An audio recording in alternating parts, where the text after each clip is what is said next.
where I'll spend in the rain.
Hello everyone, it's been a fucking while, once again.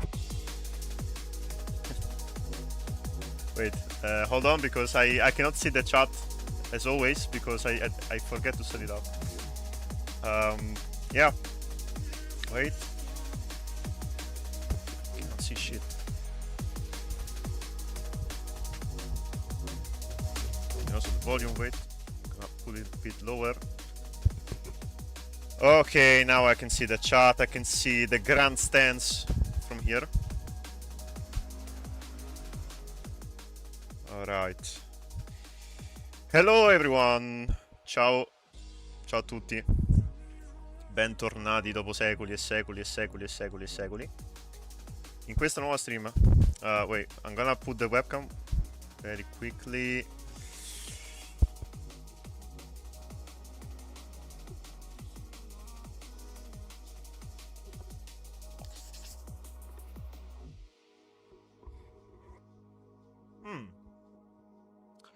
You know what? It was a good idea to stream.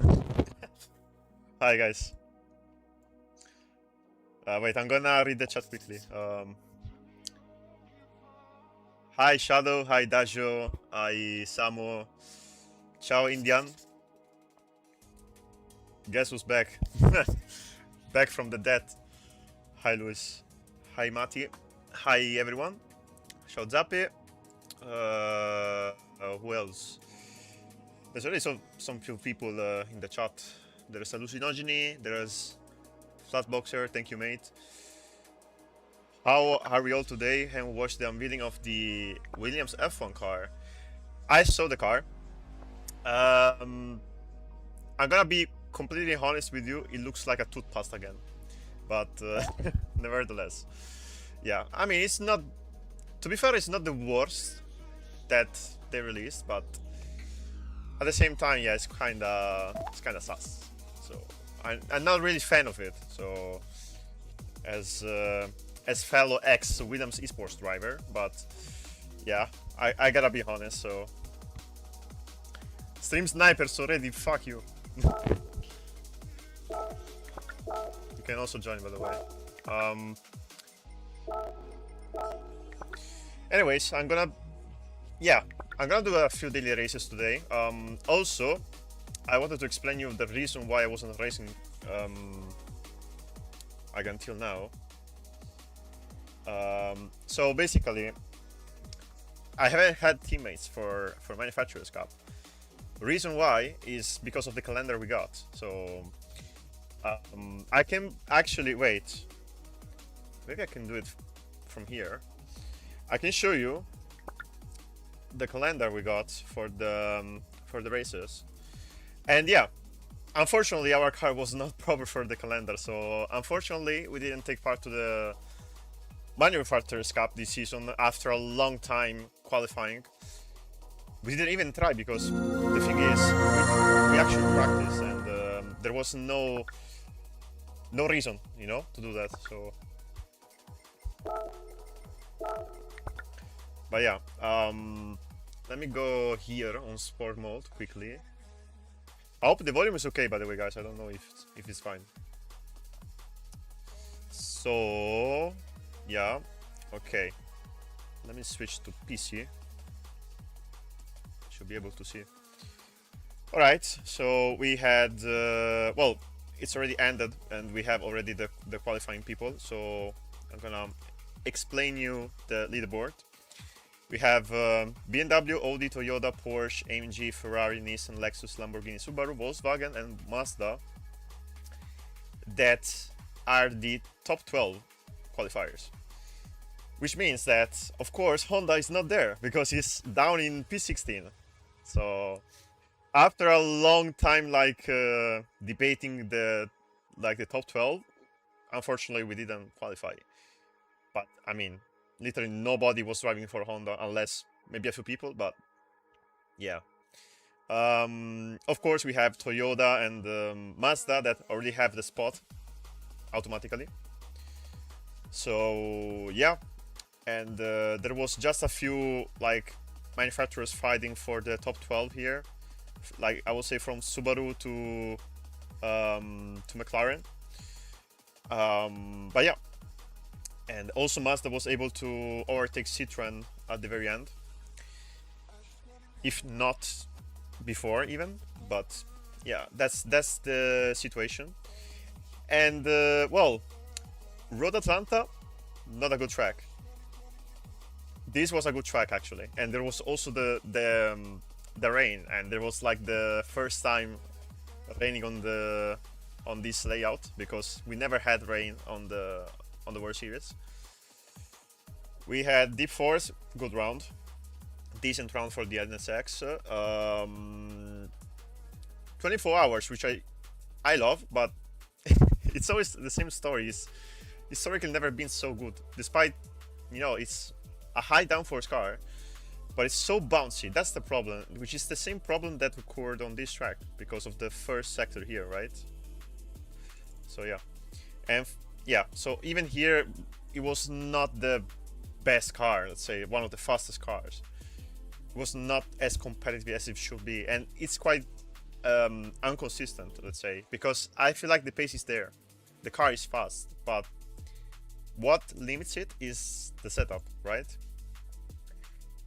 And Spa is a good round for it, and Watkins, which is meh.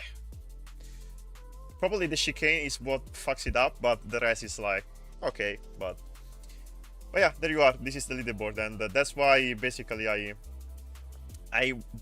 didn't even try to qualify. Also, I got like some contacts from other possible teammates, but in the end of the day, it was the better like to go for other brands, and at least for this season. So I even thought of maybe like going for another menu, but I wasn't prepared. So yeah, that's pretty much it.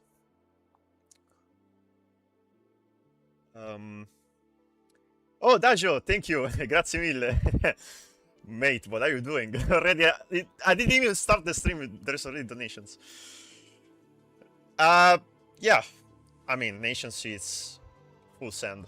Unless there is anything going on. But, yeah, I'm doing nations. And at least I want to qualify for, you know, for that thing. Because in the end, I already was missing, like on the Manufacturers Cup. So in the end, yeah, I wanted to at least focus on that one and do it, you know, in the proper way. I don't want to like bin it the whole season. So easy top 3. Yeah, I imagine, hopefully. I mean, the criteria is that, you know, we need to get at least top 4 for Nations Cup. So at least for Europe. So that's pretty much it.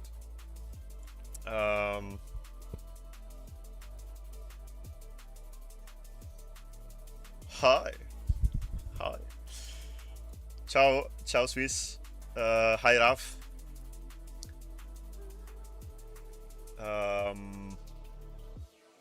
Hi Luis. Hi. What a face. Capigliatura top.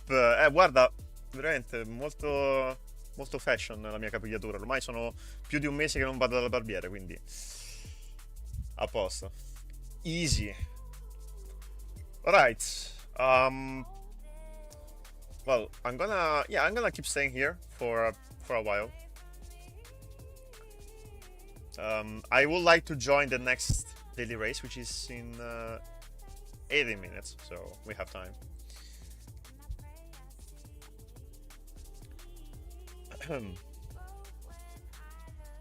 Hi, Damien.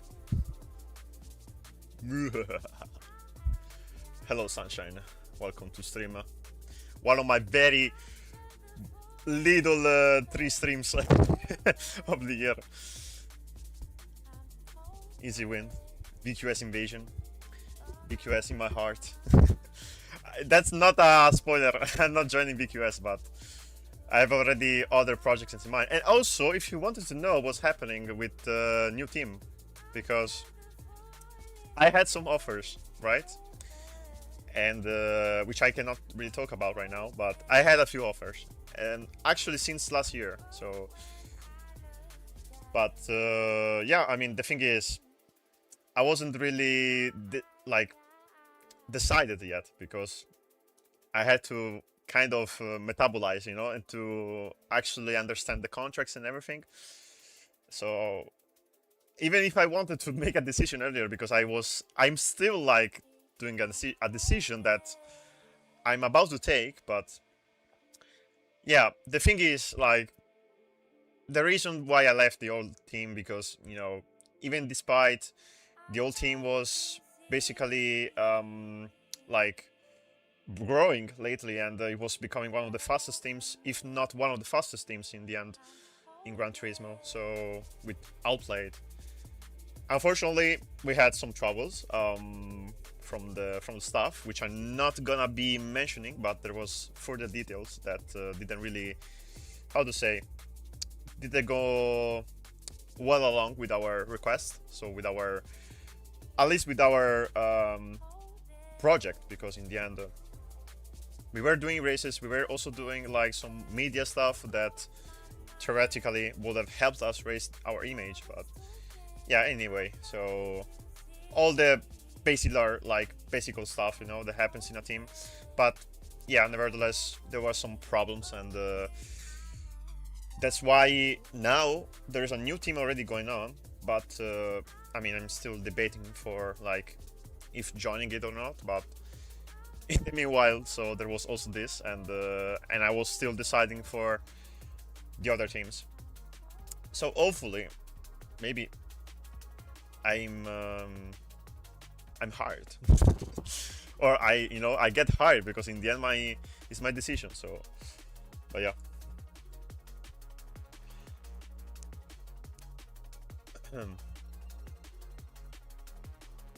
Yeah, this is actually what I was talking about, Dajo. So in the end, we are definitely, like, definitively outside Oblate. So there's no more OB. And that's why, you know, I have to still decide for a new one. Final World Tour coming in Italy, very nice, huh? It's been so many years that I was asking like something like that, and to be fair, I even remember that there were people from Polyphony asking me, what if we want to host an event in Italy, right? And I was like, yeah, okay, should I give you like suggestions, like recommendations about it? And they kind of listened, because I was suggesting Rome, because I'm from Rome, right, where I live. But in the end, they decided for Milan.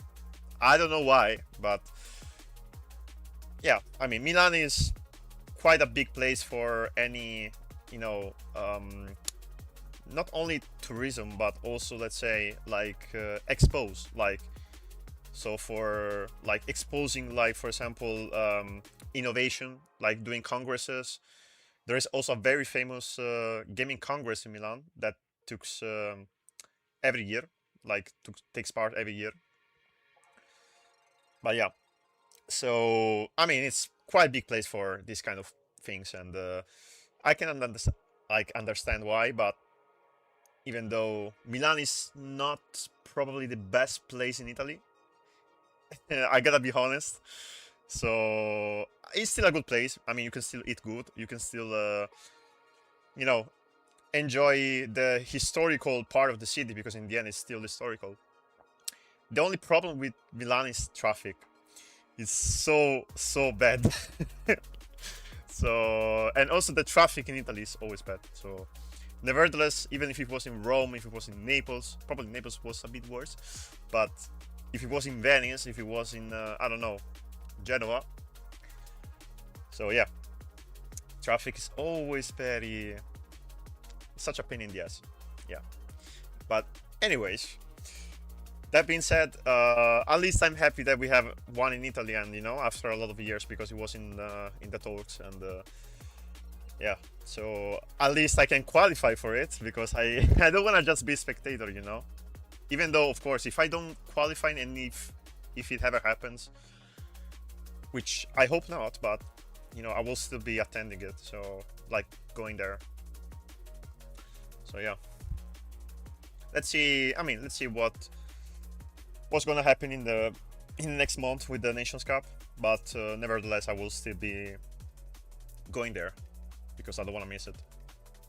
So yeah, gonna quickly salute the other guys here.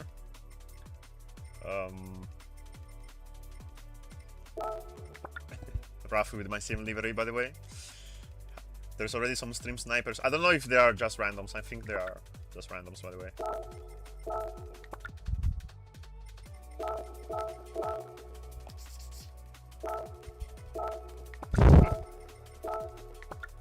I love this feature. So underrated.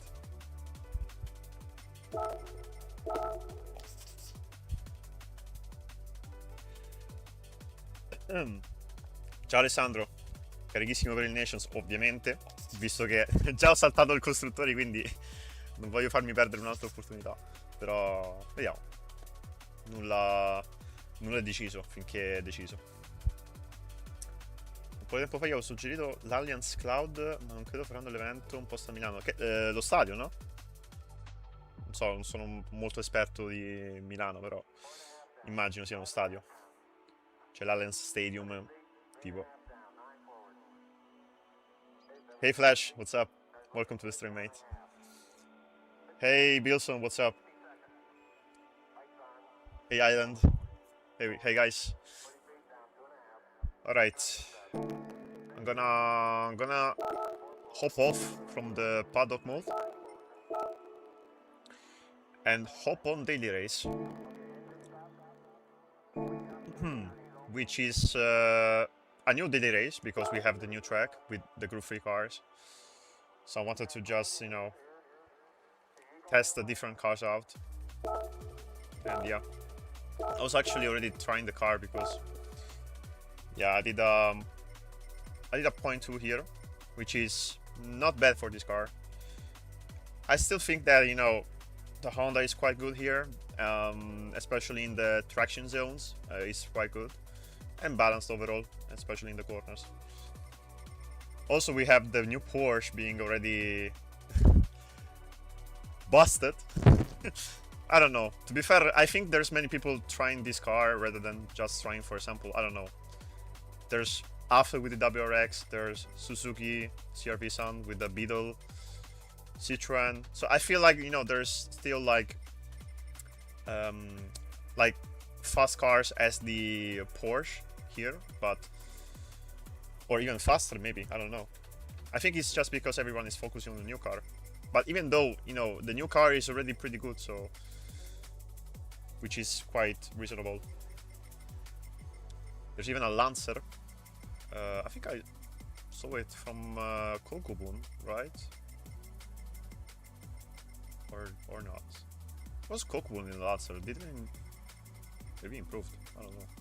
Ah, okay, he went in the Jaguar. He went in the Jag. I see. Hi, CMGT Racing. Hello, hello, mate. If you had to pick another manufacturer, what would it be? That's a really top secret question. I'm not gonna answer it. Nah, to be fair, I mean, if I have to look from the car list here, so if it was not the NSX for obvious reasons, because the car is not improving, because I will still pick it like anyway. But I also understand that in the end I had many troubles in the like historically. Even though, of course, despite the troubles, I will still love to try this car because it's my main car, and you know that. But the thing is, if I have to choose for, you know, any other one, I will be, of course, not prepared because I mean I have to test the car out and see for the next calendar and everything. But personally, I love Nissan because that's another manufacturer that I really love, and so yeah, like I will have the GTR 2018, I will have the GTR 2014, which is unused. I will have the Silhouette as well, which it's a meme car, but and also the GTR GTTC. So rent. I knew Mew Mew was gonna spawn as soon as I said the Nissan or B word. But to be fair, the thing is, I was thinking about it because there is a few manufacturers that I would like to also choose apart from Honda. If you know, if I have to go for an emergency move, like say, okay, Honda is impossible, right? Which will be the case of this season, right? But anyways, it was too late, and to be fair, you know, I just need to test out the car and be more prepared for it, and so yeah. And it also difficult choice because in the end there's already plenty of established drivers for each menu, so you would like to look for, I don't know, maybe a manufacturer that is not popular, and that could be potentially good. So that's like the challenge of like choosing a menu for like qualifying. So but yeah, so that's about it, and this is why, you know, in Honda I was quite lucky that in the end I never had competition since the very first day, since GT Sport days basically, or if there was, you know, it was not as, for example, as popular as in Porsche, as in Toyota, as in Lamborghini this year, for example, or I don't know, some other brands that got very popular lately. So, and yeah, I was actually surprised that Lamborghini this year was so picked of any other menu, especially in Europe. And but not only because even in Japan there was like two of the fastest drivers like picking Lambo and fighting for it. So yeah, I mean, there was a huge fight for Lambo. But yeah, that's to say, in the end, you have to, like, you are sure that you have a good car, but you have to fight for the spot, right? Because the car is, of course, is good and is popular for obvious reasons. So yeah. But yeah, I mean, that's the challenge, you know, for the Manufacturers Cup, and that's always been like this.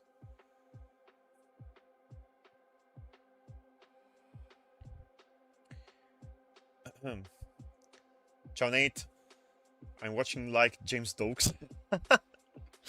Of course you are. Typical Mew.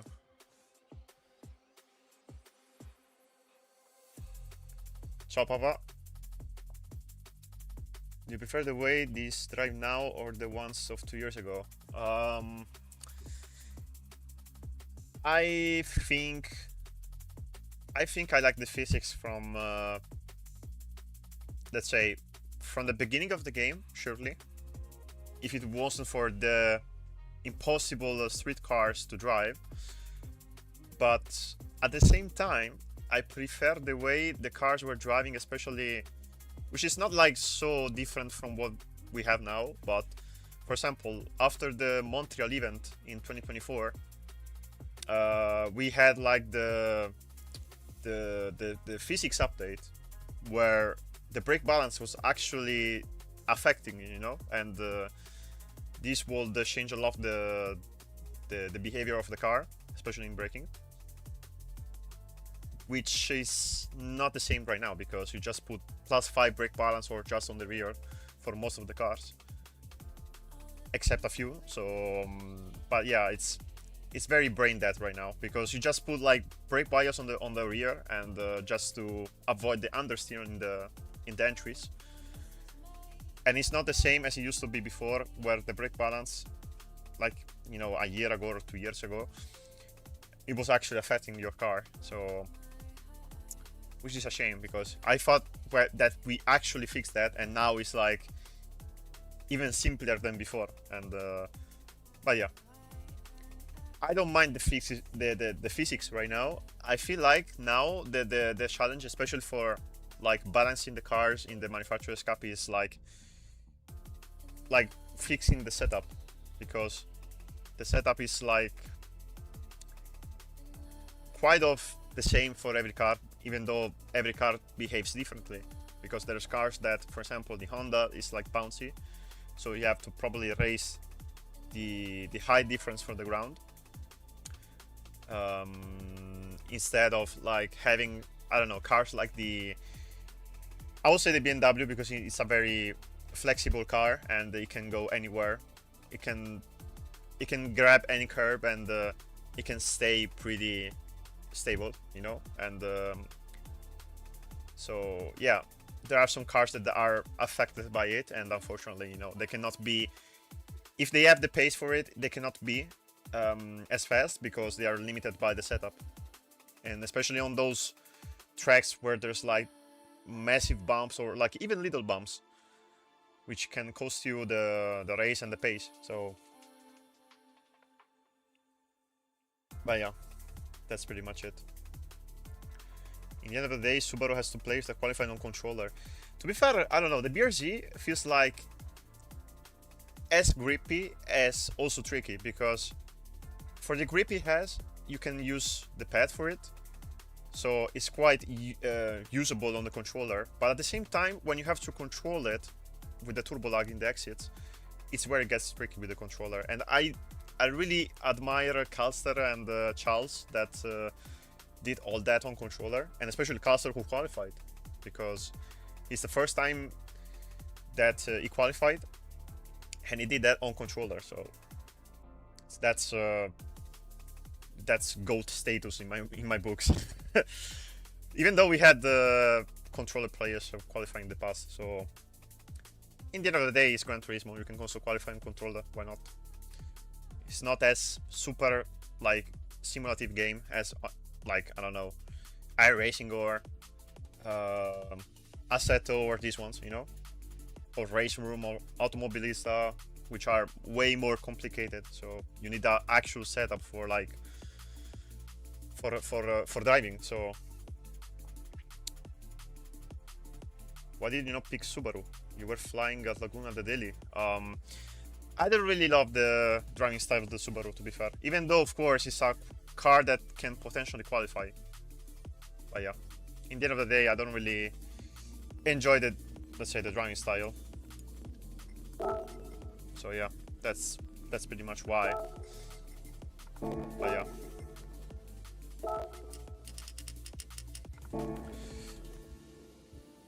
Are you on Streamlabs? I use OBS for streaming. Ciao, Entrista. Mr. PowerPoint in the chat. What's up, mate? Welcome, welcome. Nice to see you. Nice to see you again. Hope you're doing fine. La Honda decolla sui cordoli. Eh sì, decolla parecchio. Potrebbero farci un Airlines dedicata alla Honda ormai, per quanti cordoli ha preso e che non ha atterrato, per cui. Quindi gonna wait. Gonna put the music down now.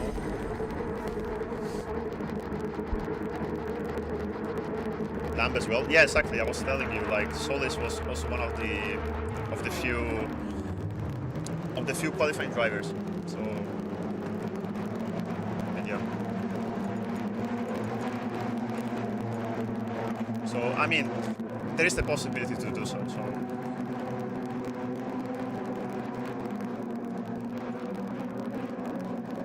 The Honda has no acceleration, full turbo lag. I mean, it has the traction at least, but yeah, it lacks a bit of acceleration. Not gonna lie. But yeah.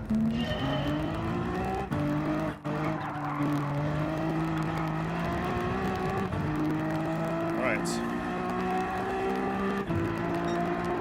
Quite a stacked lobby today.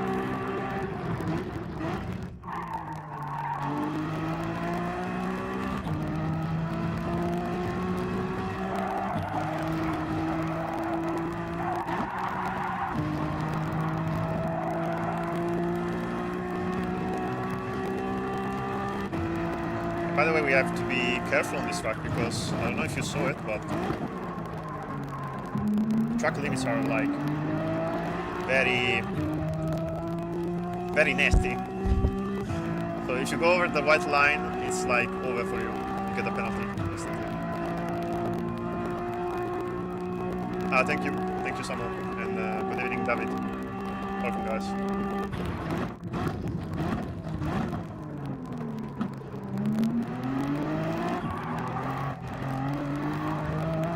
Yeah, I think here, for example, it will be a case because I was over the white line, but I'm not sure. Yeah, okay, I got it. But that's the example. Like, if you go over the white line, you get a penalty instantly, and you have to be careful. I mean, now I'm not like I have been not playing the game for a while, so I need to warm up again.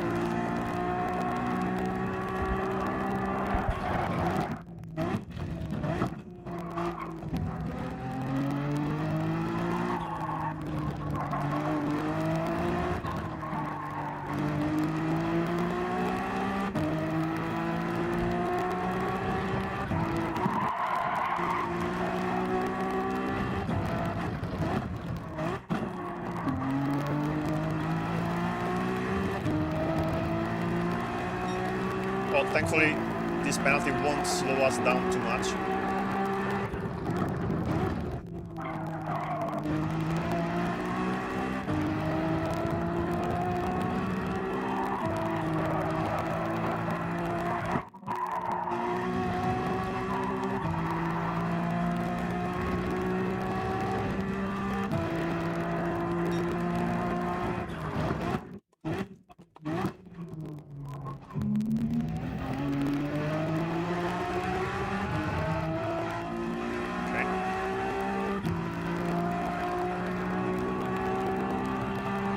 Sound is a bit messed up. Oh wait, it's the same shit all over again. Wait. I think it's fixed now.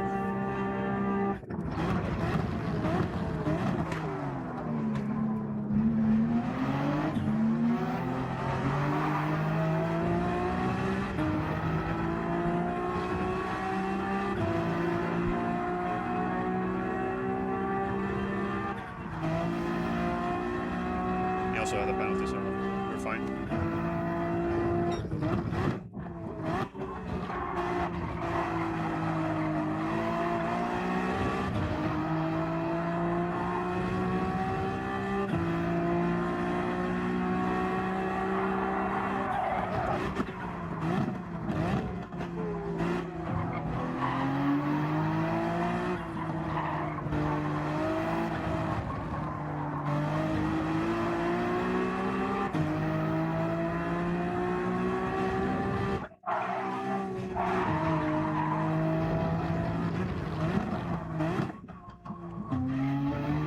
Very careful with the white lines.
my god.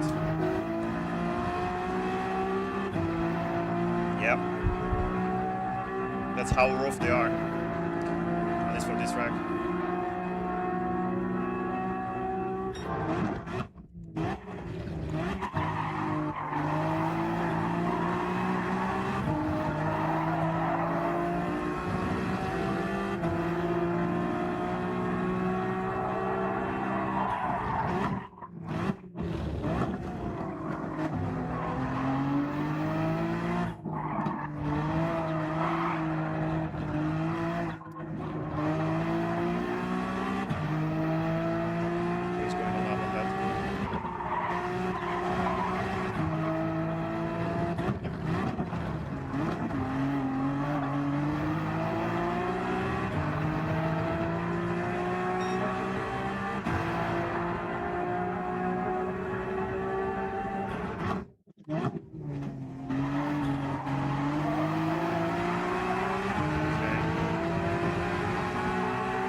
Try to make it stick.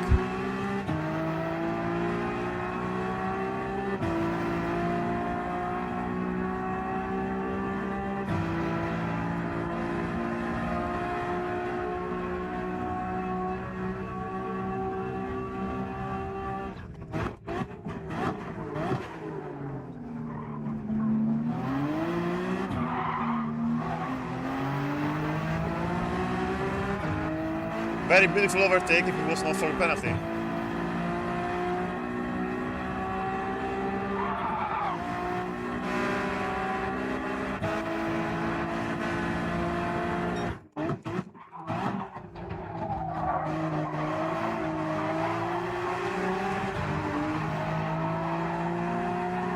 Oh! Expect that.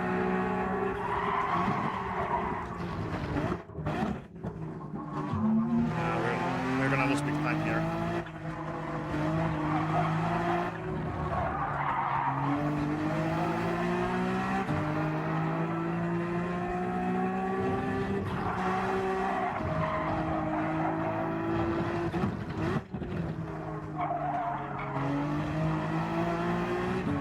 And that's a penalty. Like, it's very close to get a penalty here.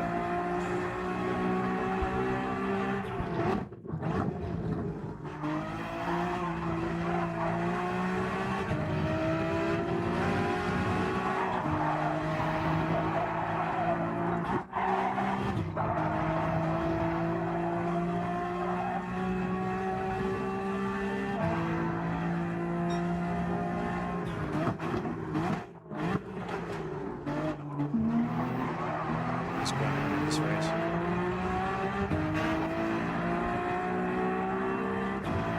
So much battling for nothing.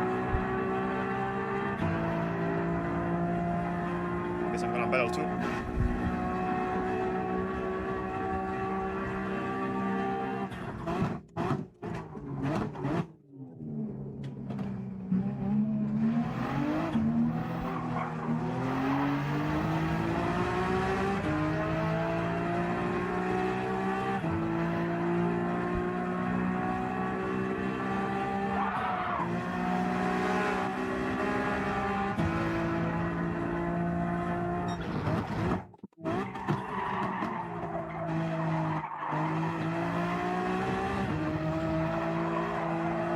Got the understeer. That's another penalty, I guess.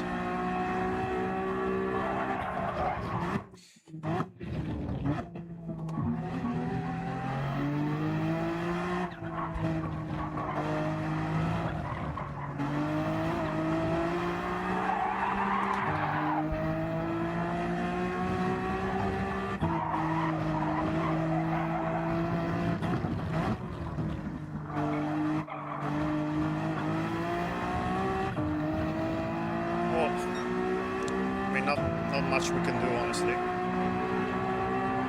Just need to avoid it.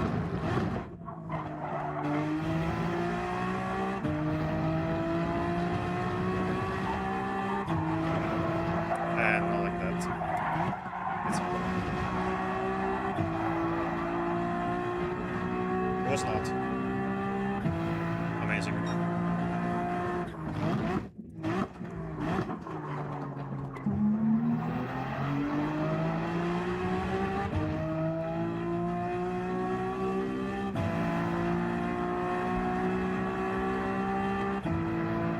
I think the Silverrun is the best car for penalties because of how wide the car is.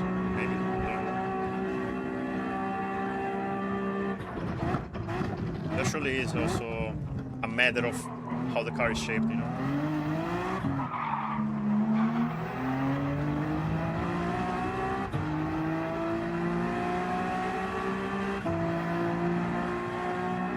And this race is a penalty fest, honestly.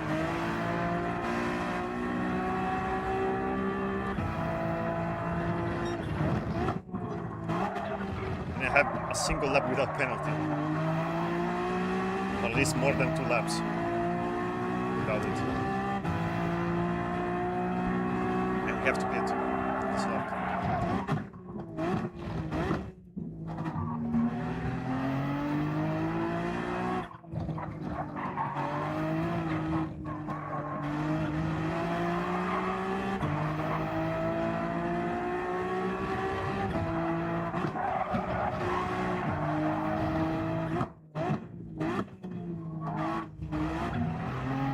This guy was almost pit-walling himself.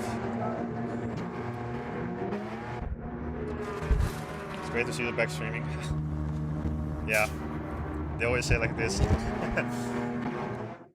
My inconsistency is not really paying at the moment, but yeah, I appreciate it.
Ti ha stupito di più questa stagione dei costruttori? Penso Volkswagen, perché nessuno se l'aspettava. Quindi Volkswagen non si faceva vedere da tipo 3 anni, non ricordo.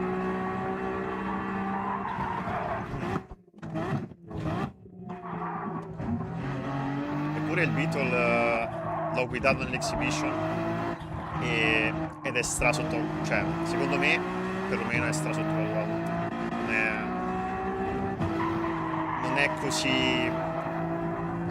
Non è così malaccio da guidare, anzi secondo me ha molto potenziale.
Oh no. Oh man. The understeer on this car.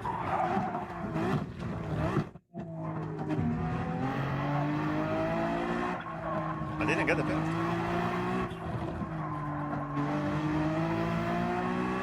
Surprise, surprise. I really thought I would get a penalty there because I was over the white line.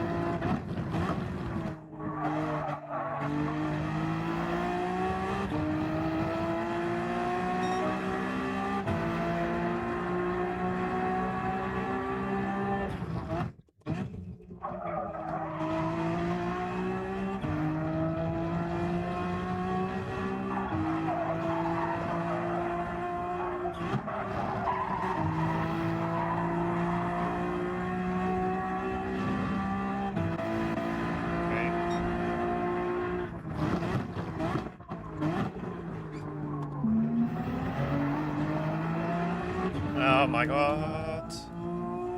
I don't know if that was a penalty, but it was very close to it.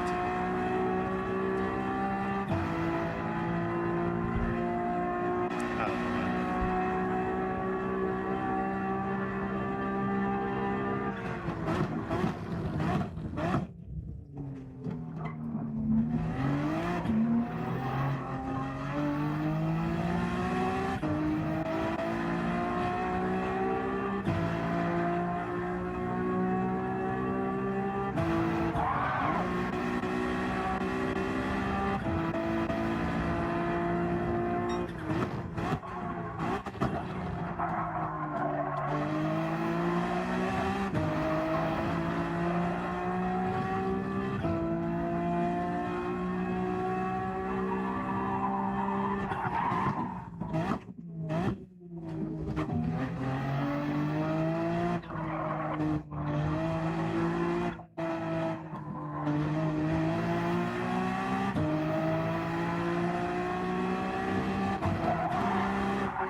Well, we are realistically fighting for P5 here.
At least there's fair racing. I'm liking it.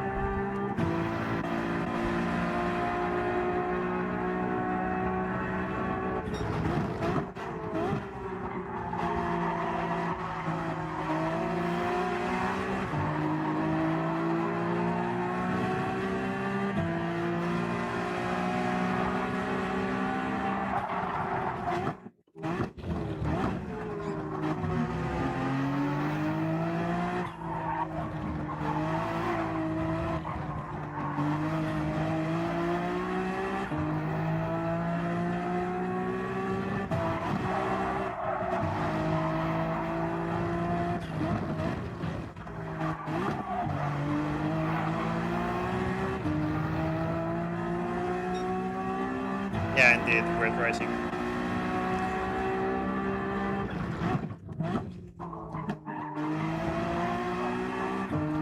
If only had a bit more acceleration.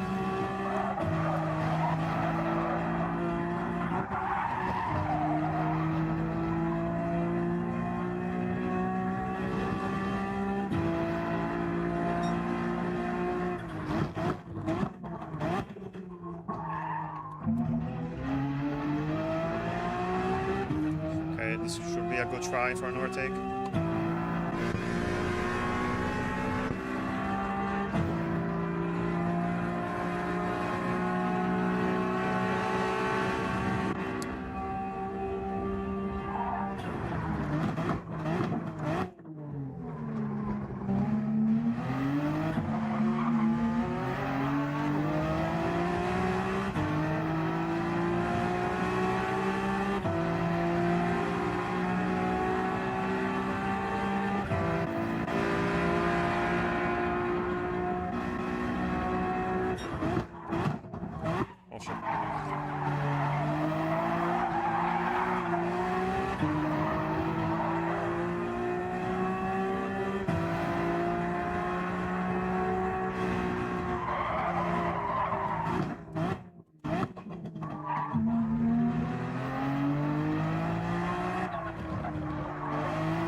This guy is actually really good, huh? He's trying very well.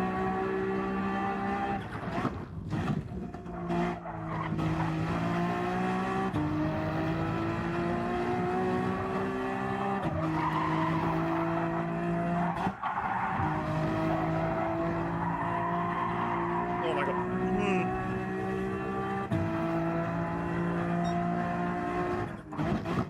Nah, man. I had to ruin it like this.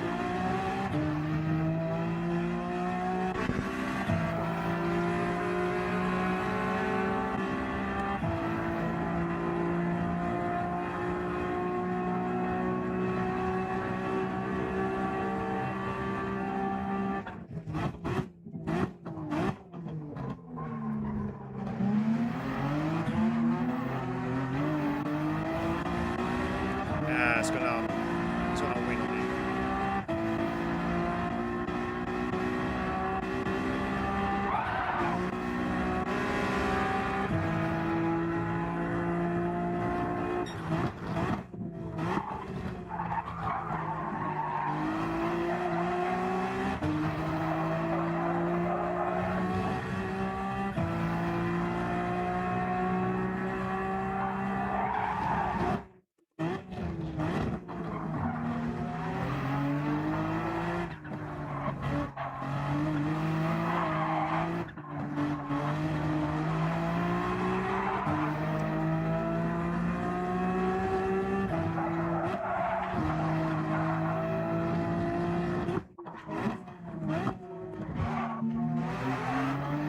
Ah. I actually got it. That was actually very aggressive, not gonna lie, but I had to try it. To be fair, I mean, if he didn't move out of the way, yeah, we would have collided, but whatever. Top 5 is always possible. Indeed. Holy shit. Clean though. I was very on the limit. And I lost SR. Amazing.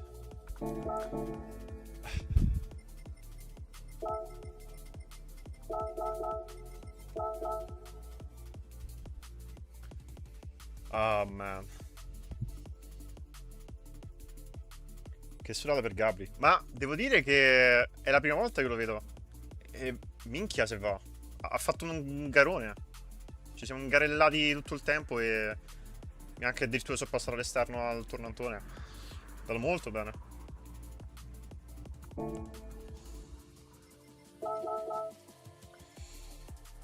Beh, che dire, follettine e follettine.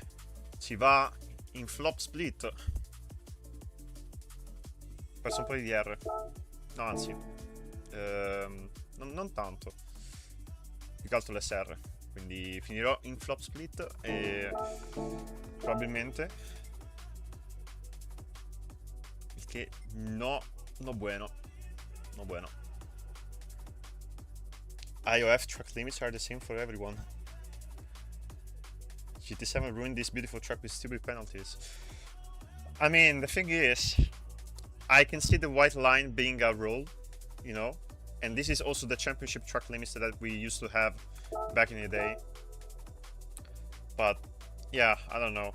I feel like there's still a bit of inconsistency for the track limits, especially in the chicane.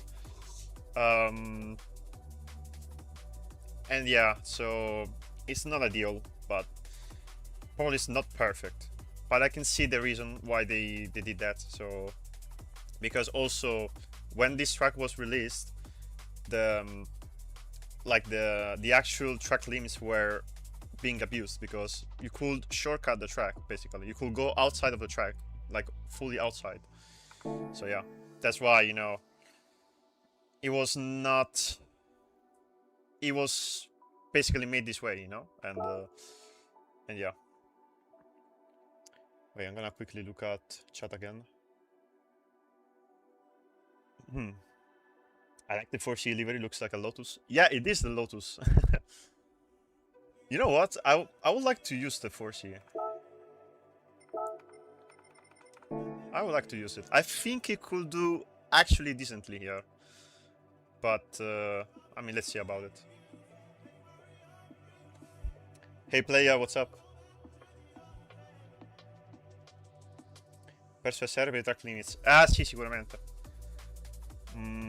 È molto facile comunque prendere track limits, quindi può darsi man mano che li prendi più volte scende un pochino.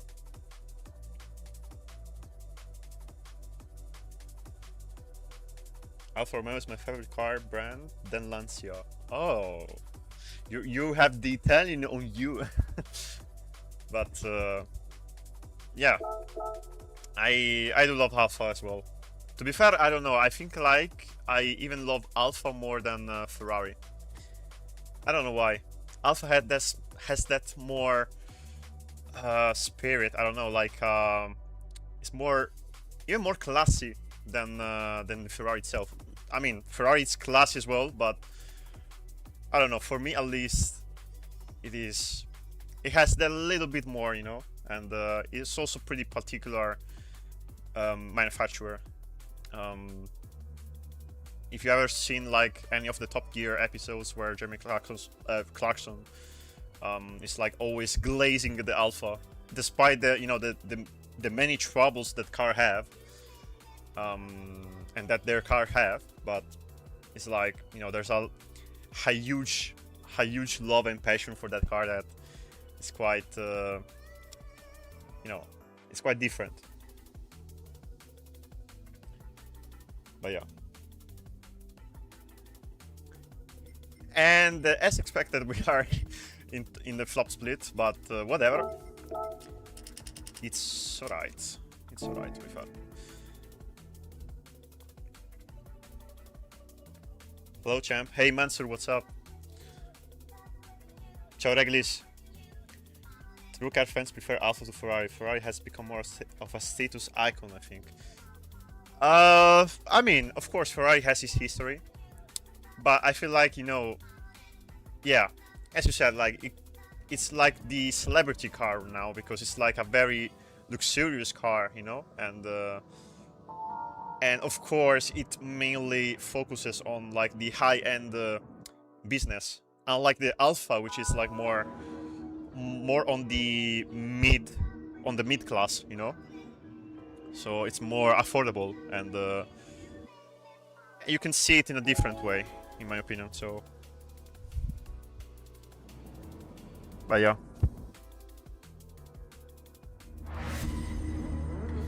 But yeah, I mean, either way, I love both the cars, so I'm okay with that.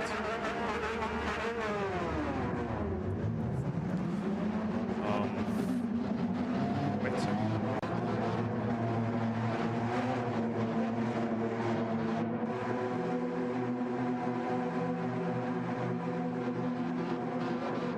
Sì, ho visto quella lì, Ale. E penso sia una delle più iconiche comunque di Clarkson. Okay.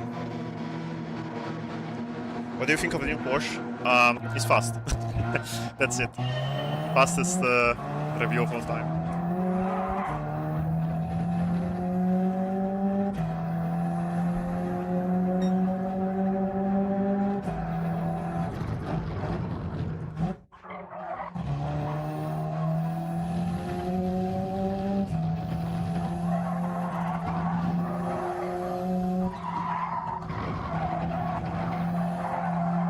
I would say the Porsche is like very balanced, by the way. The way it drives is pretty easy. In the corners as well. On the straights it has decent acceleration. So yeah, quite a balanced car overall.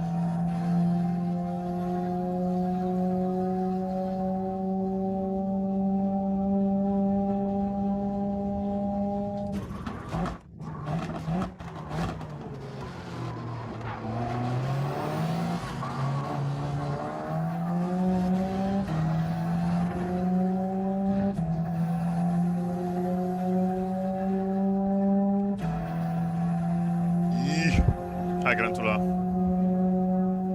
I imagine now the BenQ server is gonna come up in the stream very soon and sharing about their love for politics, which I don't like to have.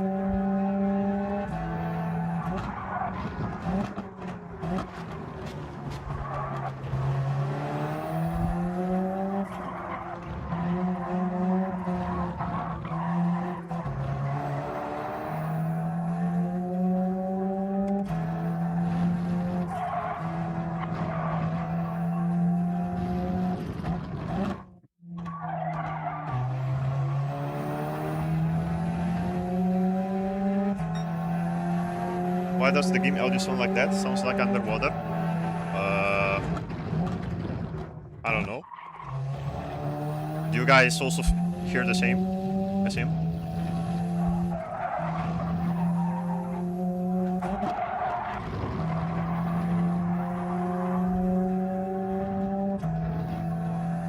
Hey Kai! Welcome mate. Hope you're doing fine.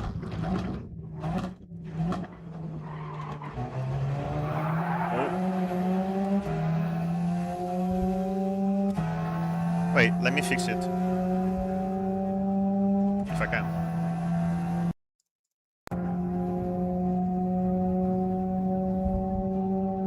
Sounds like underwater. What the fuck?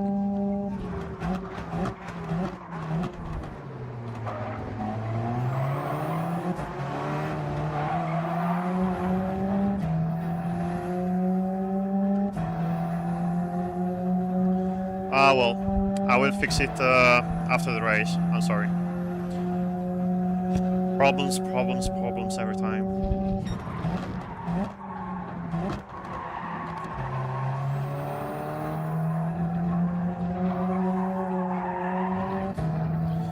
Nice understeer.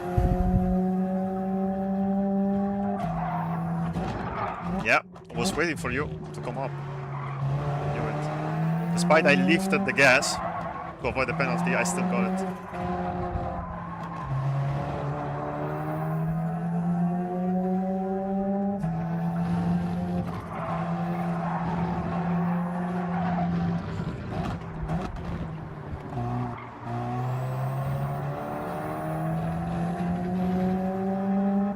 Okay, I was outside the track limits, but I broke just in case to avoid it, and I did.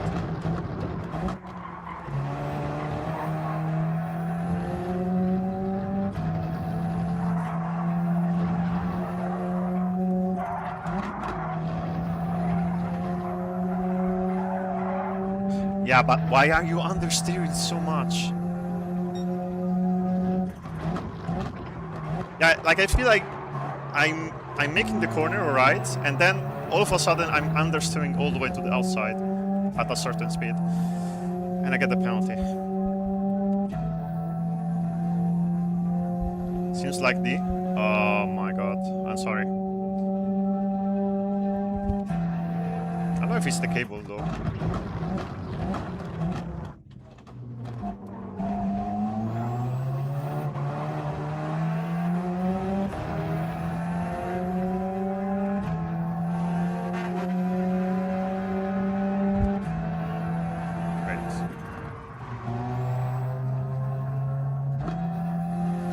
Whatever.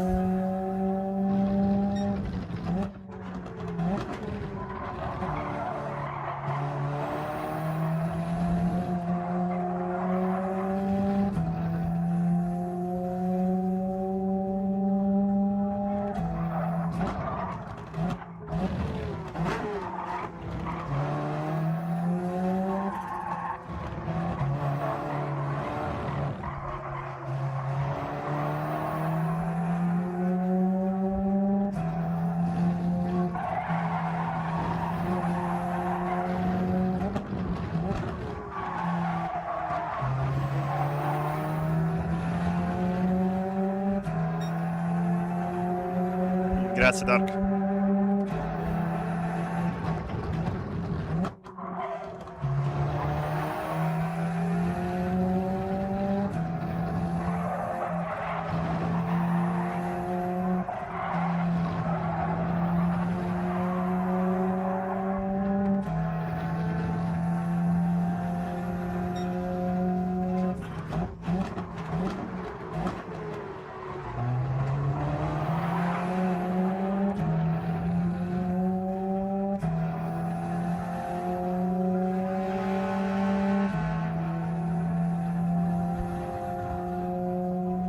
GOAT in the chat.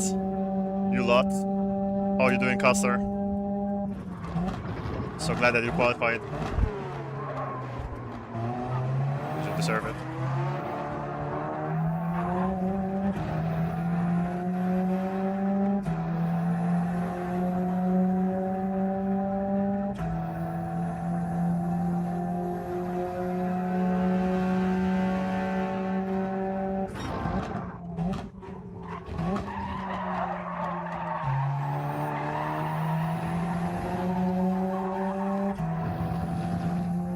Starting to learn to drive the Alpha now.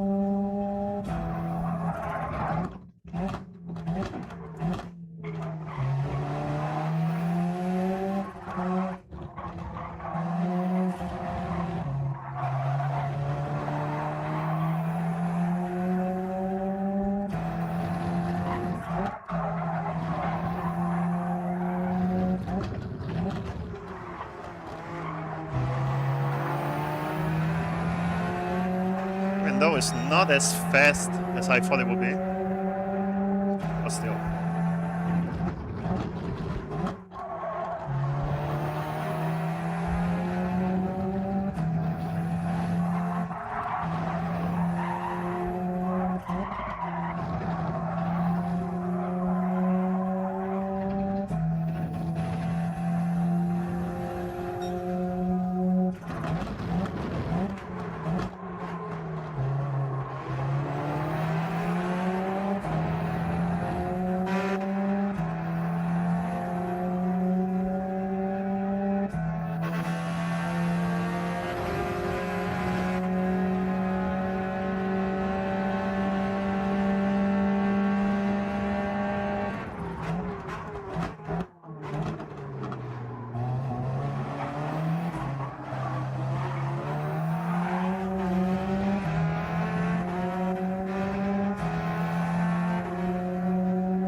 Una meravigliosa buona serata, Mr. Gallo.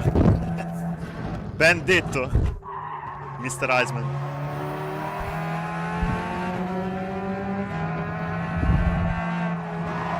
By the way, welcome, mate.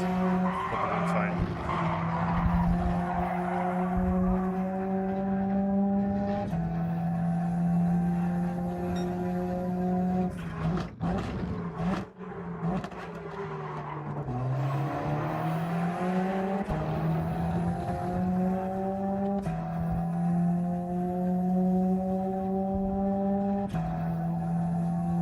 See you, hope you're all good. Yeah, trying to survive this wave of penalties, but yeah, also trying to recover a bit of SR because I lost it.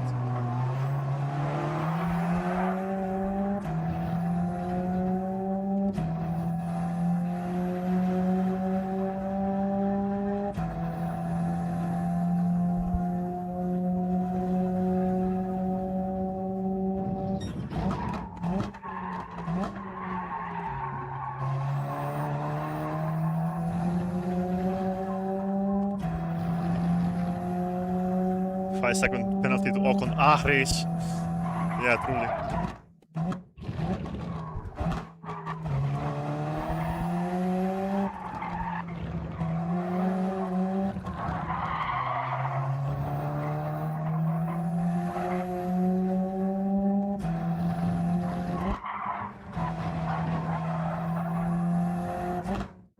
Oh man, how was that a penalty?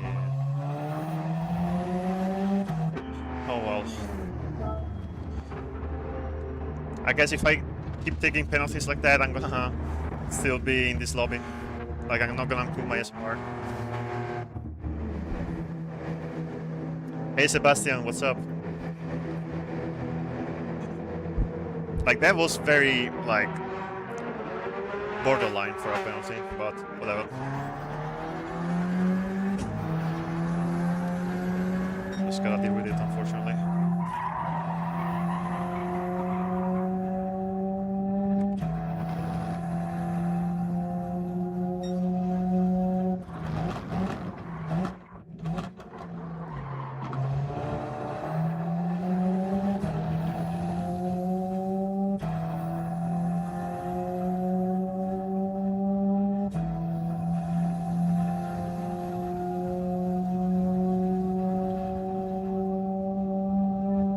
At least I have good top speed in this car.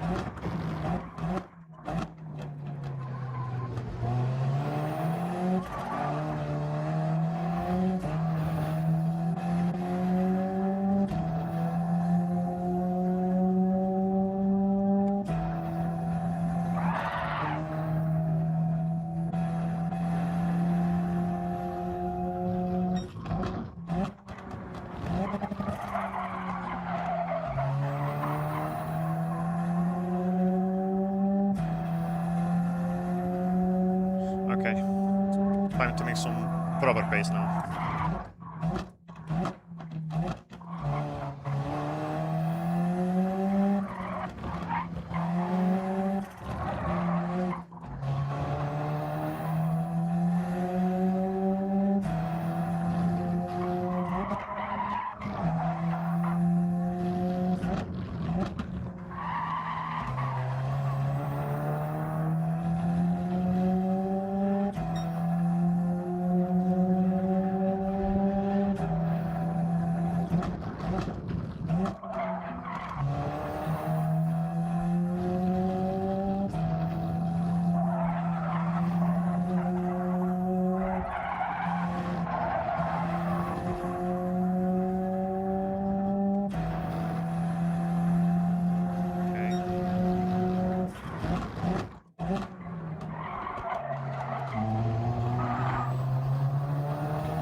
Why didn't you race in Manu?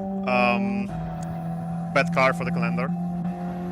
There were only 3 races out of 6 that were good for the car, but despite that we wouldn't have been able to qualify, or at least to get enough points to get into the top 12. And also, because of that, I didn't have teammates. So even the potential teammates that contacted me for driving Honda with me from the other regions, they denied it at the end. But it was better like that, to be fair. It was not the season for us. And I feel like we've been already many years like that, like qualifying over stressing and like struggling with scoring points. Even though there were good occasions, surely, but they were not as many. So, and we were already quite lucky to qualify, you know, this year. So I feel like that it already lasted quite much for us. And yeah, it was about fate.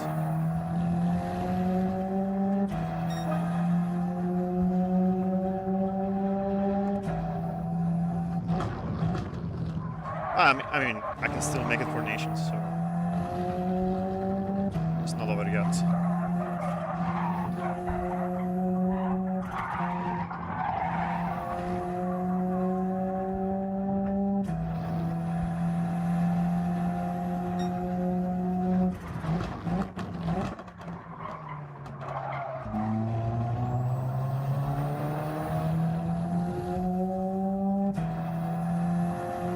Yeah, hopefully, Kevin. I mean, it's a tough format because it's top 4, just like the last year. So hopefully we can still like put out some great results on the races.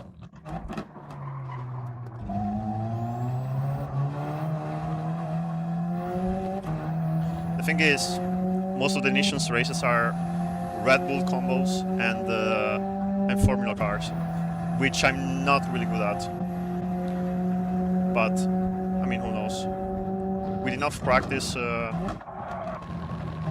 can still make it.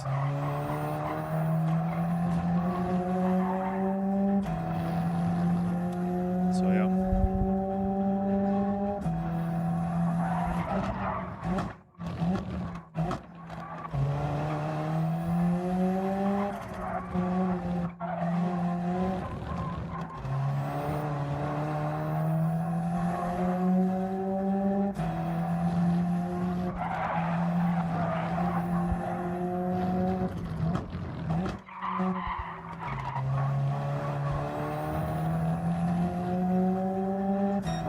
Almost.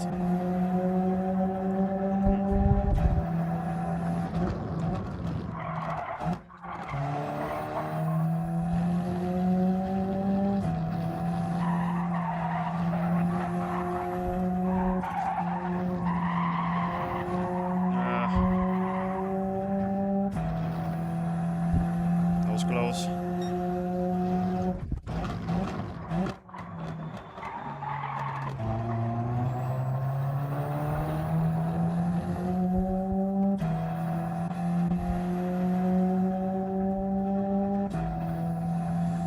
Fare i nomi della lotta tra lo spagnolo e il francese per l'auto più forti di tutte, che ne pensi? Parli di Yuse Tequila.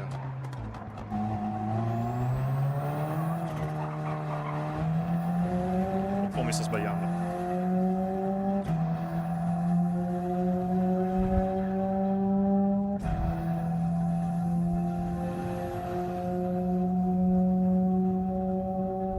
Ah, no, ho capito che intendi. Ho capito adesso. Tra Aphelion e Moreno. Ho capito ora.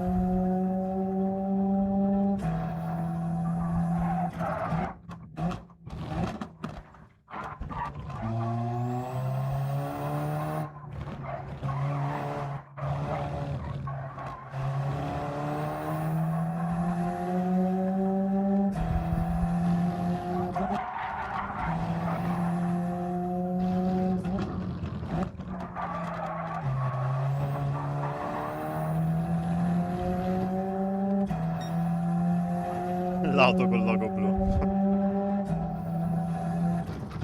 La barca col logo blu. Eppure il barcone rimane il solito barcone profugo di sempre.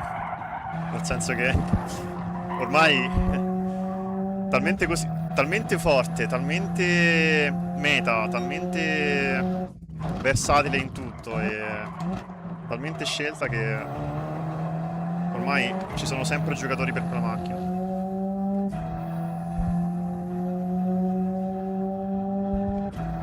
È incredibile il BMW, perché nonostante sia stata nerfata più volte riesce ancora ad avere quell'agilità in curva e la possibilità anche di affrontare certe curve con scioltezza, perché per dirti, se vuoi prendere un cordolo come questo lo prendi tranquillamente, cosa che magari con un'auto del genere, con la Honda, è diverso.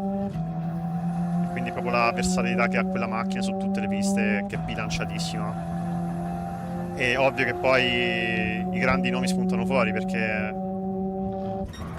è un'auto vincente. Lo è stato anche in Asia, in Suzuki CRV.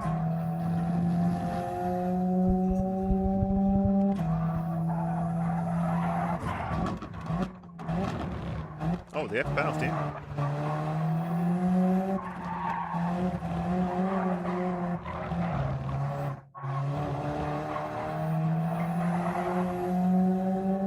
Nice wall stop there.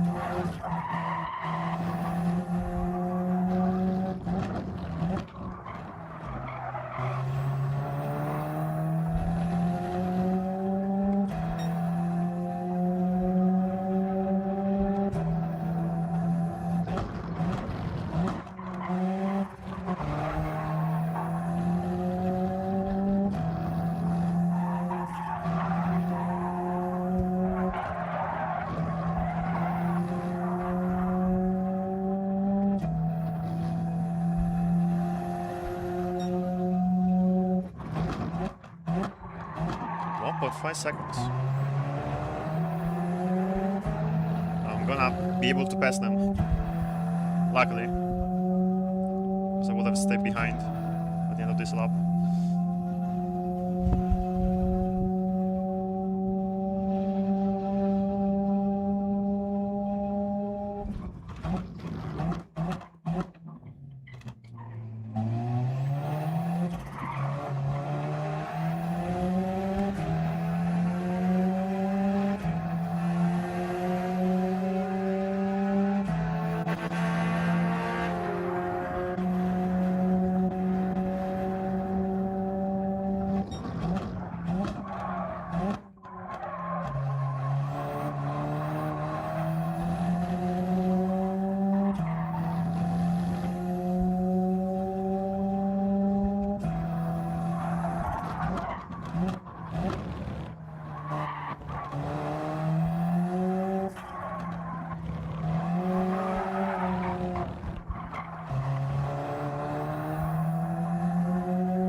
Okay.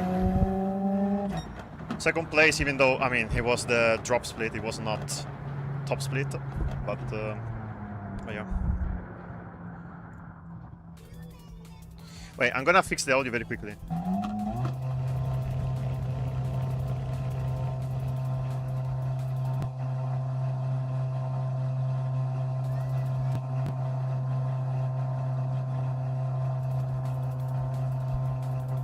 Just my sensation of with that view, it's a little bit easy to avoid penalties. That's the funny thing, you know, because I'm using this camera that kind of helps me to judge where the car is on track, you know, and you can better see where the track limits are. My SR didn't improve, which is unfortunate because I needed to actually be in top split now. But yeah, I think I got too many penalties. But yeah. How did mods do 51? Check replay. Oh no, I think I didn't save it. I don't know how I did it, to be fair. Let me check if I saved it, but I don't think I did, so...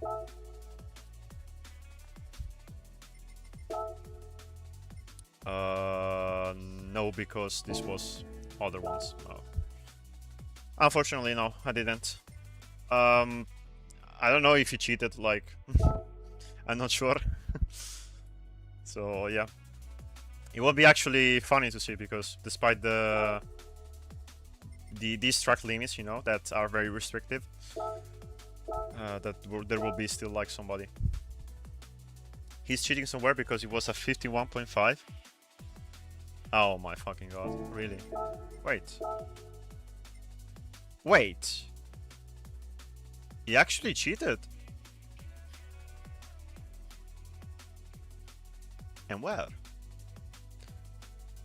How the fuck did he do that? Because even the fastest times cannot do like 51.5. And he did it in the race, so it's even slower. Yeah, he definitely cheated. Oh my fucking god. Yeah, whatever. I'm sorry, I didn't save the replay. I could have checked that. Oh man. Let's go with, I don't know. Which car should we go now? I would like to try the Vantage, because I believe that has some pace, actually. I saw, like, Mew Mew and probably some other guy using it. So, yeah, let's gonna try it out. Supra, Porsche. That was his fastest stop in the race. Oh yeah, someone was doing mid-50s earlier. You make contact with someone before the chicane and then cut it. So wait. In order to trigger the shortcut penalty, you have to make contact with somebody, if I got it right. So this way you can, like, let's say survive the penalty, like... Yes? Oh, okay. We are always learning new things with this game. That's new.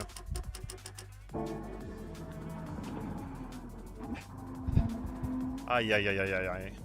Honestly, yeah, I mean, either way the track limits were not perfect, so they have to revise them. But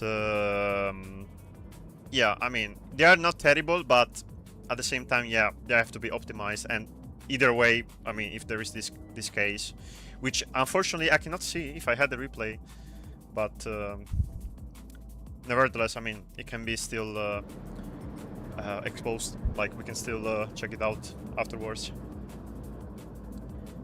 HRT is calling. Yeah, probably it's his aura that came to the track and everyone became a cheater. But yeah.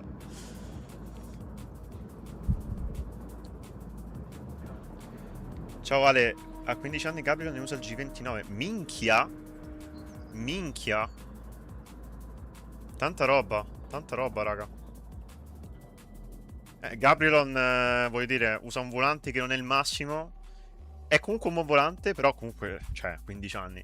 Io penso che comunque ultimamente c'è un sacco di ragazzi forti. Cioè, l'età media si è abbassata tantissimo dei piloti e dei giocatori. Well, we are still in flop split. Well, this time I don't want to get any penalty. So that's the challenge. Let's try a no penalty challenge. And we should be back in top split. So yeah.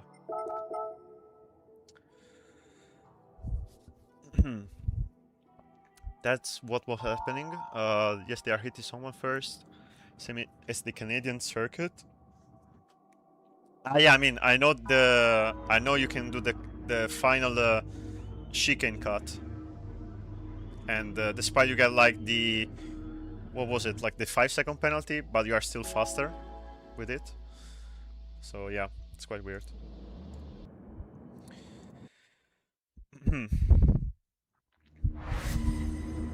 I saw someone get a 150 in the race after the contact penalty when the cut chicane doesn't trigger shortcut.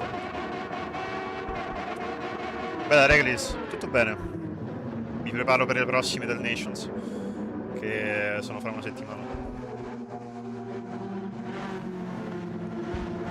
Ben col G923, tra l'altro, che è il cosiddetto volante True Force, che ti dà feedback immenso.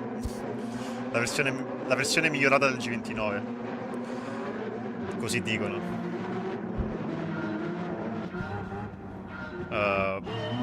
What's going on with the view?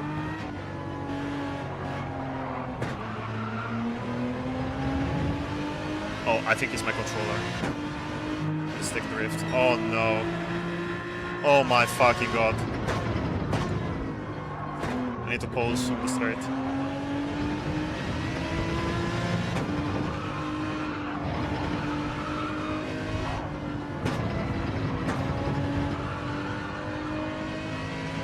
Not ideal.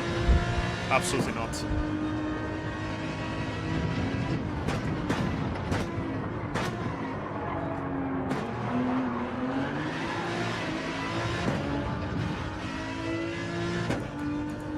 Amazing controller, by the way.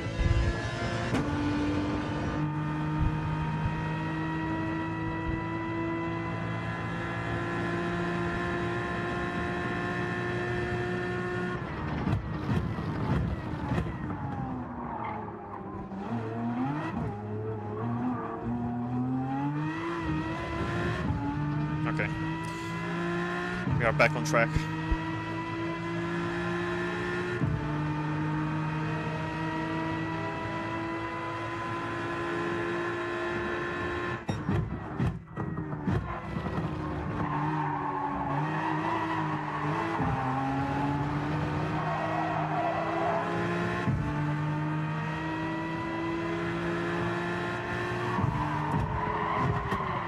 Yeah, whatever.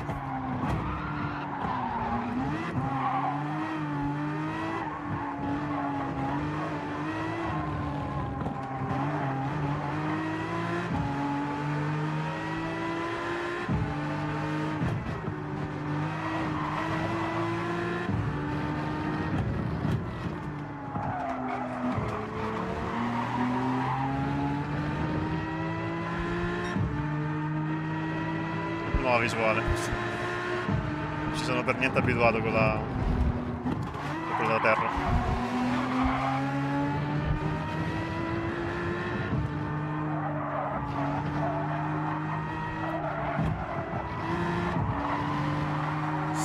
The understeer, man.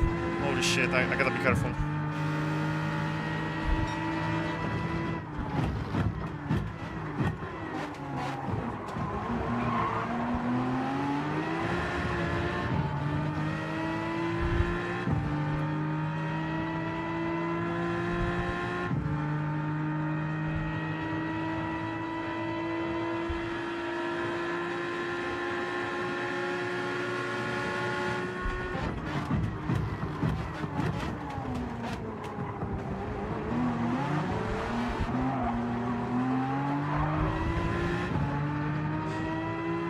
This car is insane in acceleration, but it's bad in the rest.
Okay. Time to hit the 50s. No shit.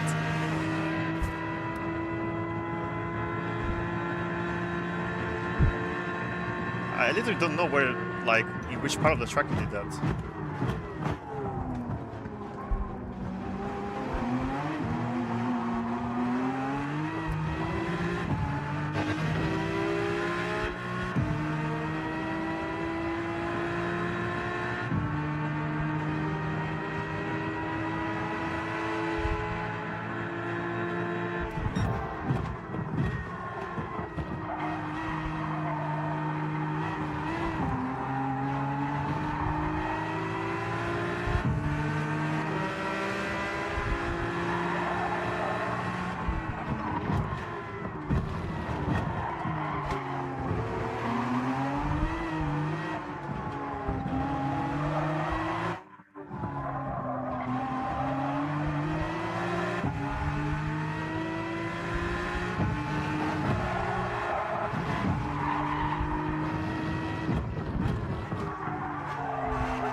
Alright.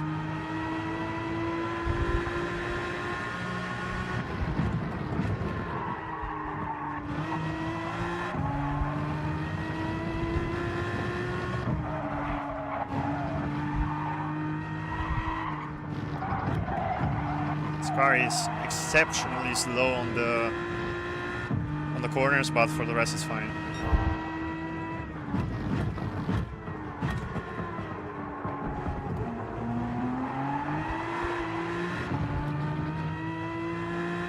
I mean, there is the world's second sector that is like a drag racing strip, so you need the power, and also for doing the overtakes, which are mainly on the straights.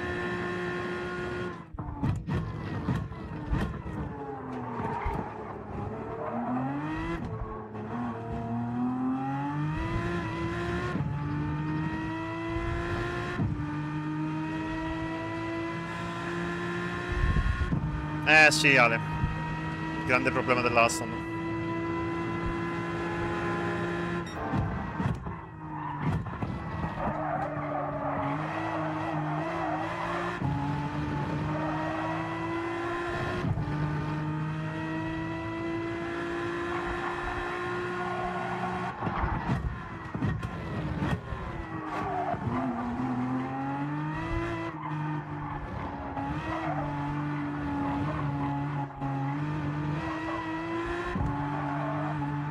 ass out.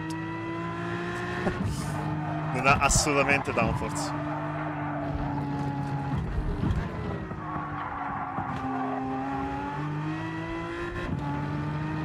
Very close to a penalty there, once again.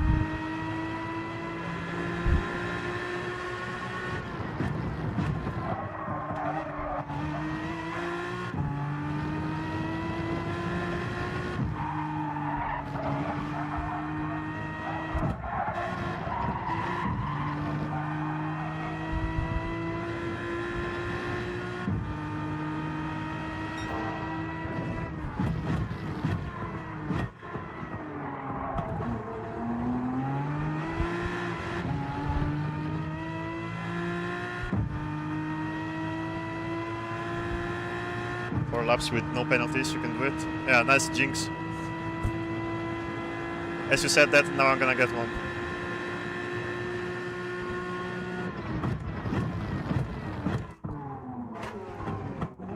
Damn.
Yeah, it's a decent lap with the mediums. It's not bad.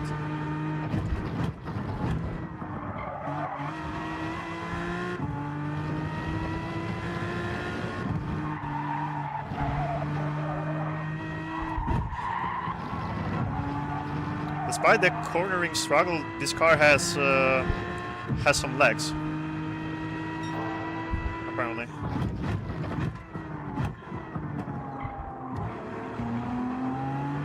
Like, especially on the straights, it's so fucking fast.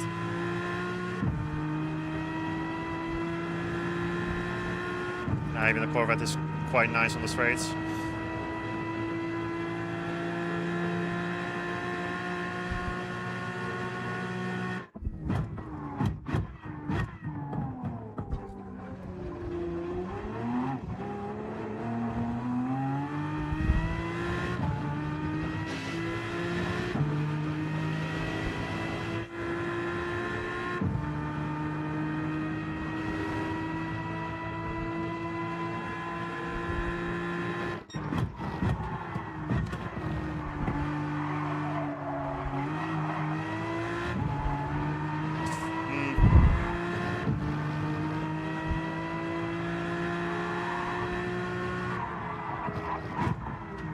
Was very close on the inside there.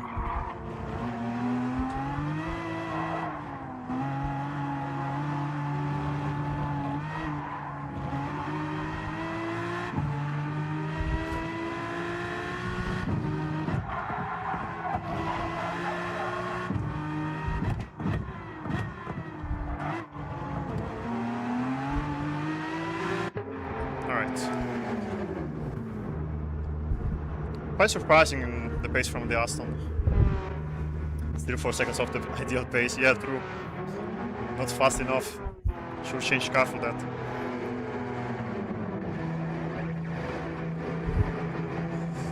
But yeah, anyway.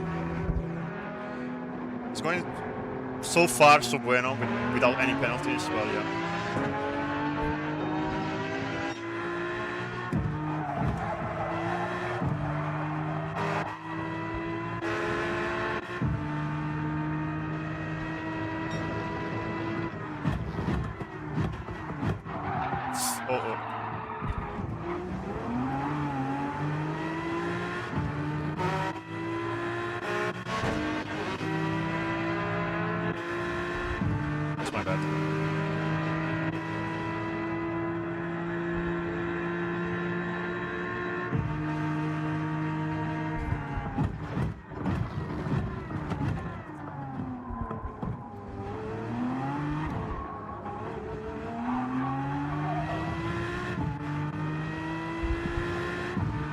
It's fine.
Ok. Come trovi il nuovo Porsche? Veloce. Non c'è molto altro da dire. È abbastanza bilanciato, è facile da usare, traziona bene. L'unica cosa, forse ho notato che frena un po' male, che è lo stesso difetto che aveva anche la RSR, il modello vecchio, quello che c'era attualmente fino all'update. Per il resto è molto bilanciata. È una gran Porsche.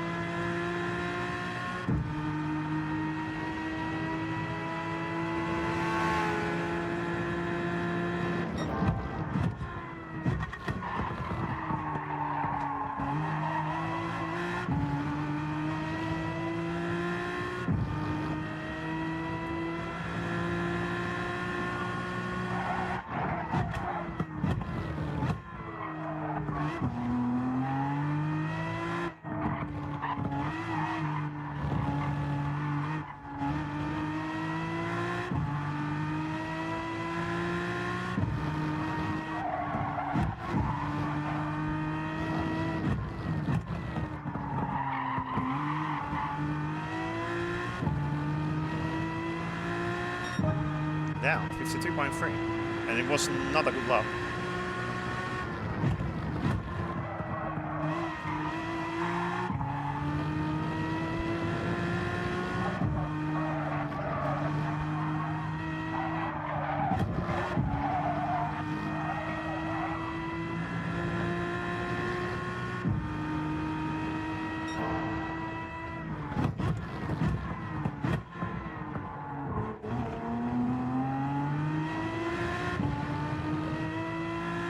Man, this car is so good on the acceleration.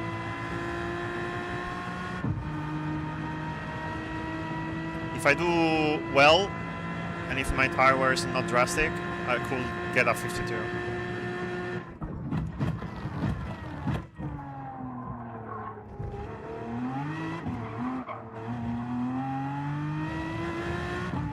Nice.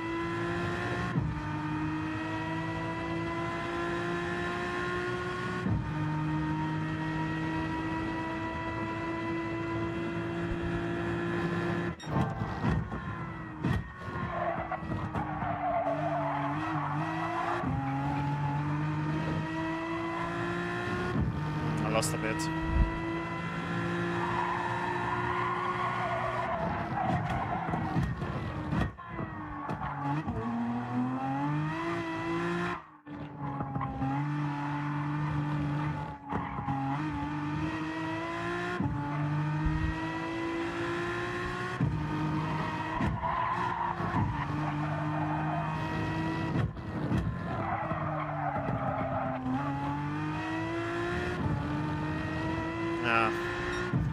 I mean, it's still... Yeah, I mean, it's still on the steering.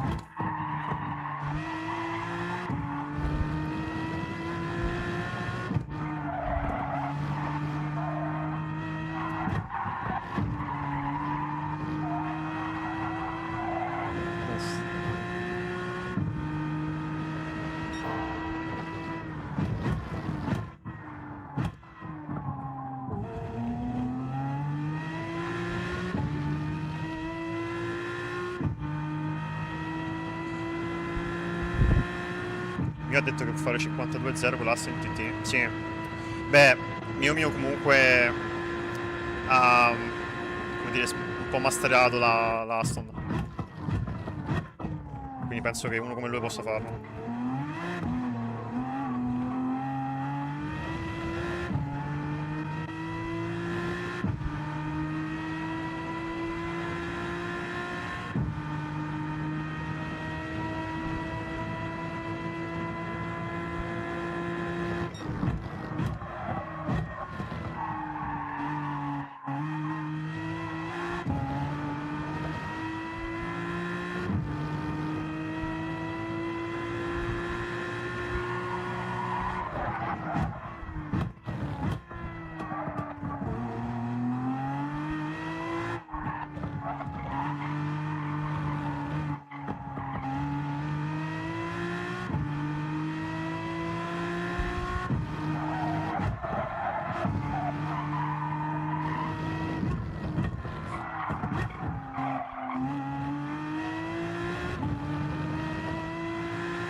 Beh, penso che a questo punto si potrebbe provare anche un Viper. Io credo che il Viper potrebbe fare anche meglio dell'Aston.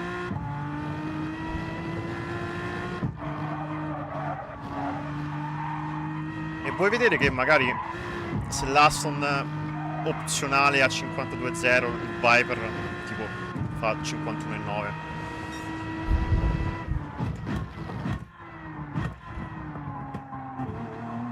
Ipotizzo,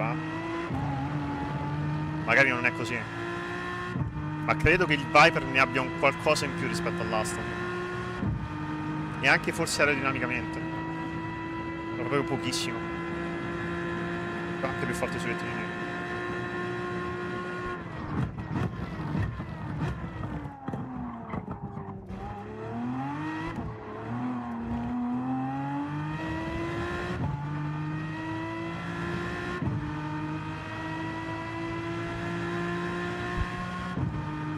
What a drive away from the pens, yeah. Let's not call it yet.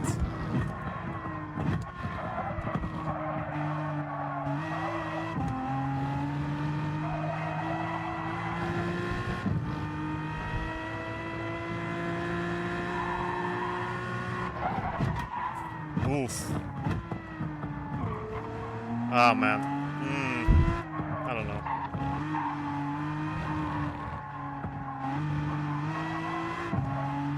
I'm literally exploiting the penalties now.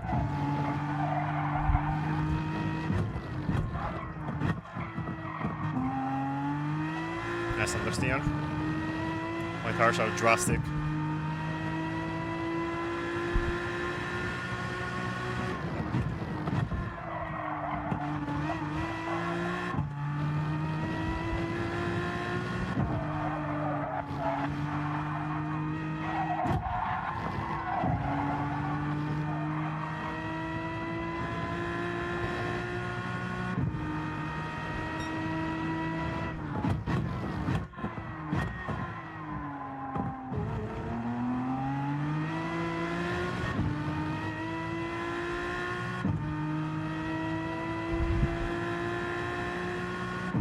Di aero la Viper a 400-600, la Aston 350-650. Dovrebbe essere un pochino più sbloccata la Viper.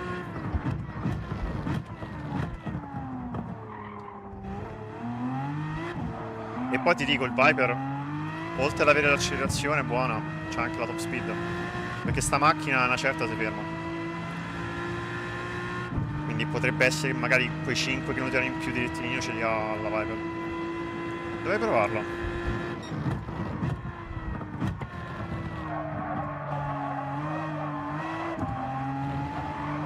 Mi sa che lo prendo proprio la prossima gara il Viper.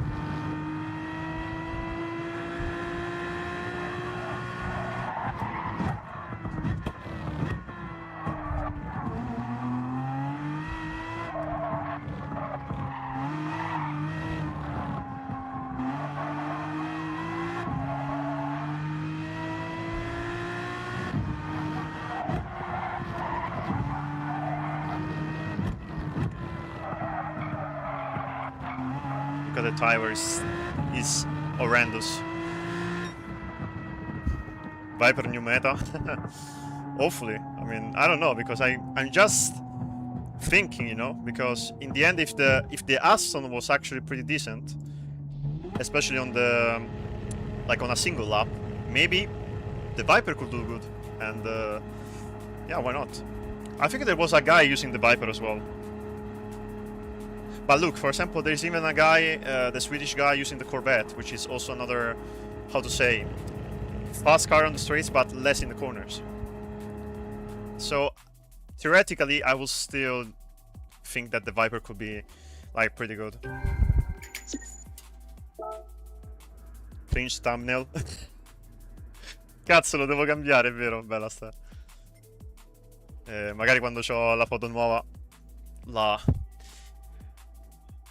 la metto in mostra, la sfodero. But you rage baited me into clicking your stream so it worked. Grande sta, bella. Ho ripreso a giocare a GT, incredibile. Shocking. Chi l'avrebbe mai detto? Alright, I think now we should be able to, yeah, to race in top split, because I lost the SR before, and I think we still need SR, but to be fair, I thought maybe we will like still fix it by now. I didn't get any penalty now, so oh well. Let's try the Viper then, shall we?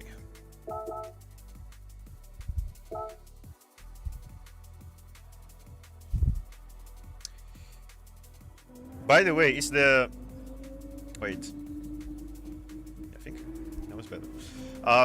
I think the audio is fine now, right? Or is it still like underwater, as you said before?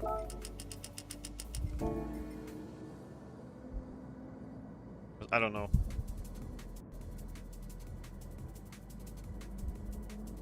Hi Oberlix, what's up?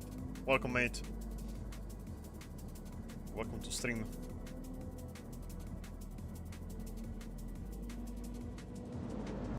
It's okay now?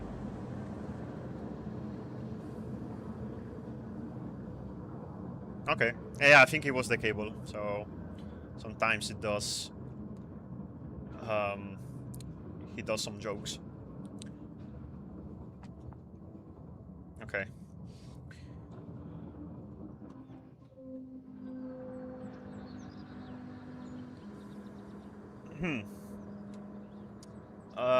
Well, if I can, I would like to go top split. If not for this race, for the maybe for the next race. Because, yeah, I mean, I've just been relying on the flop split, and I don't want to personally. Hey Plankton, what's up? Welcome. But yeah, thank you guys for coming by. Even though it's been a while that I was streaming last time. But yeah. I mean, I don't even know if I'm gonna stream the Nations Cup. The thing is, I wanna concentrate on it, because I know how hard it is nowadays. So I don't know. I'm just thinking about it, but to be fair, possibly will be no, but I mean, I would love to, but... What? You disconnect the controller before the race? It was the controller because it was having the stick drift, and my camera was like moving around because of the stick drift, and yeah, so I had to disconnect it. Ciao Nelson, tutto bene, grazie. Competition is crazy in nations and menu. Yeah, indeed. I mean, nowadays all competitions are very, very tough, and you know, I also think that there's a lot of new drivers, new kids, like new young people that surely can spend a lot of time in the game, and they are a lot practiced, so they can get used to the game pretty fast. And yeah. Are Nations Cup details live now? Yeah, I mean, well, there was a picture about it, like about the combinations at least. So there is like some race with the Formula cars, some races with the Red Bull cars, and there was one with the Group 3 cars and one with what was it? Group 2 cars. So yeah. We are still great. Yeah, I bet it's gonna be next race at this point. Unfortunate, but yeah, it is what it is.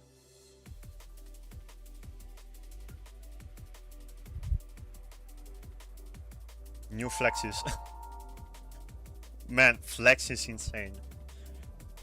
Like, for a guy being 13-year-old or 14-year-old, I don't remember. I don't remember how old he is right now, but he's surely like very young. So, like, it's insane. If you think about it, it's insane. There's a lot of young people like that that can already achieve like that kind of level, you know. And to be fair, I mean, I wasn't like that when I was 14 years ago playing the game. When I was like 12 or 13, I wasn't that fast, you know, like top 10 in the world. Because guys like Flexi, they have the pace of a top 10 in the world right now. So, or even, for example, I would say there was also Abel, there was also who else? There's a lot of underage people in the end that are very fast. So yeah.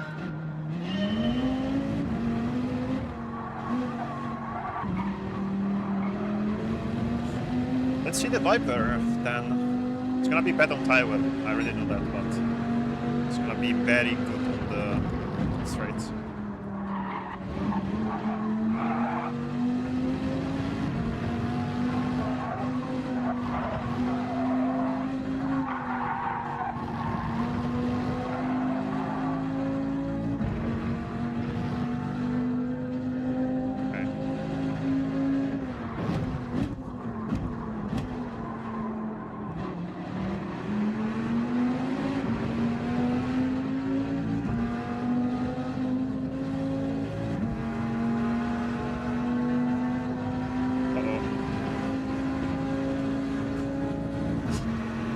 Goes Hamilton.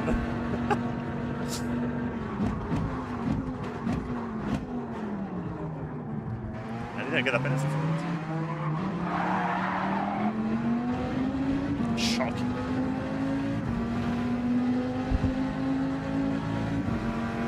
Base car, base livery. Yes. If you know, you know. We have a true grid enjoyer here.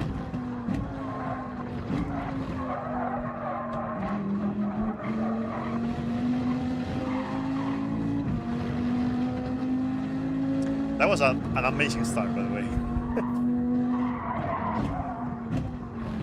Let's see the next laps. Should be still catching.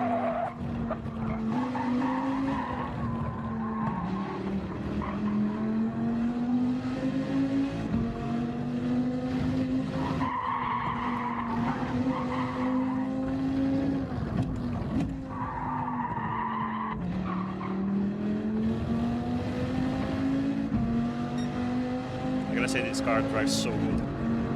It's very understeery, but it's still good to drive.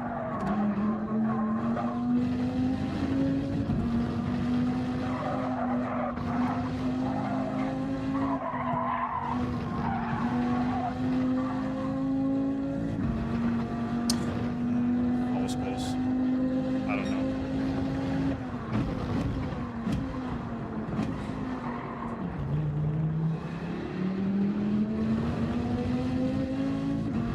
Second gear is faster there. Just realized.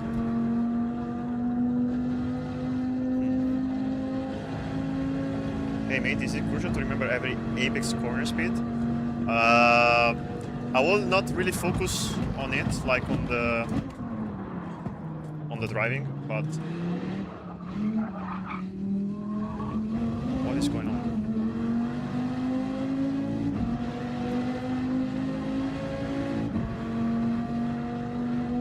But yeah, I mean, it's not really important, to be fair. It's more important how you set up the corner to be able to have a good exit.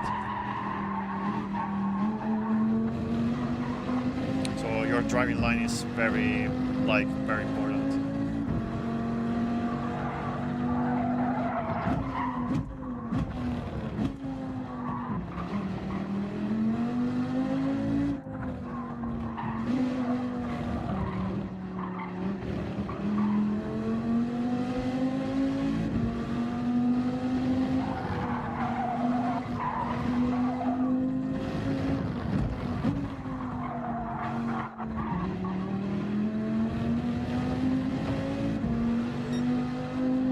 A bad lap, but yeah, whatever.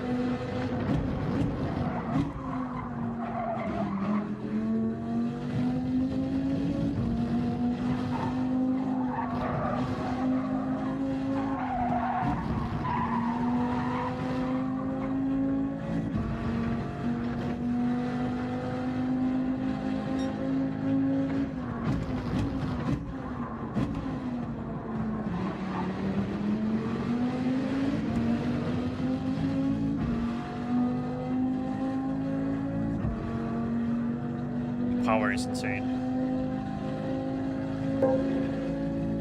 Are you bummed that Honda didn't qualify? I mean, I was already aware that the calendar was not fitting our car. So, of course, yeah, I'm sad because I didn't qualify for it, but I also knew that this moment will come either way. So later than never.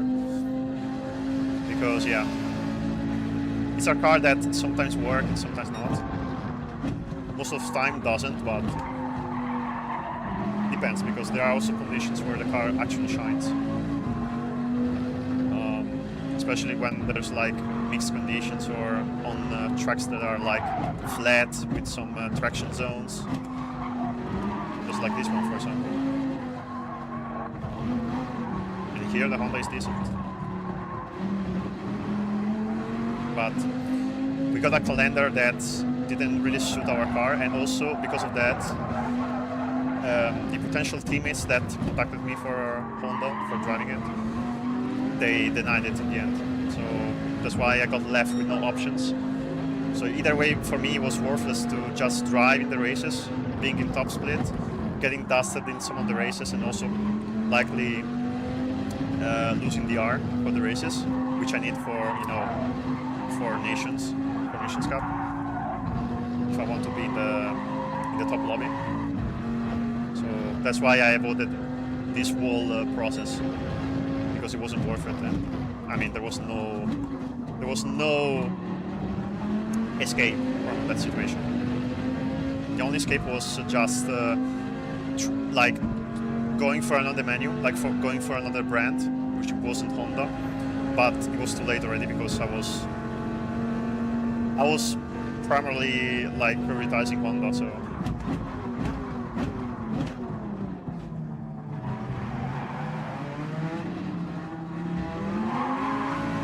So I didn't have time to practice for a new car and everything.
look at the difference in acceleration. That Porsche got dusted.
Penalty? Guess not. That was fucking close.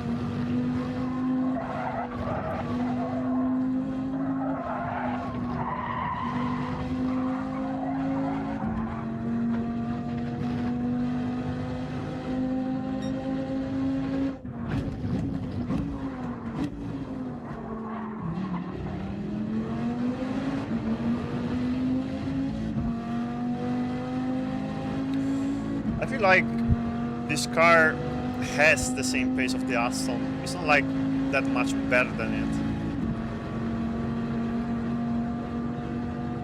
But yeah.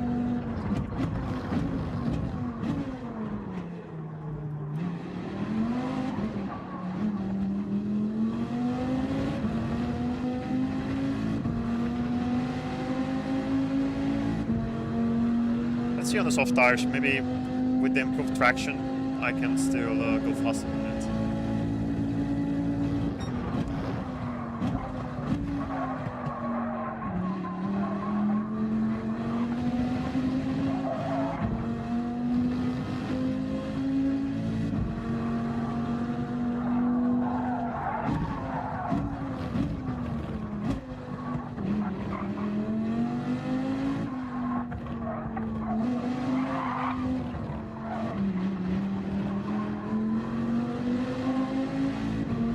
Time to box.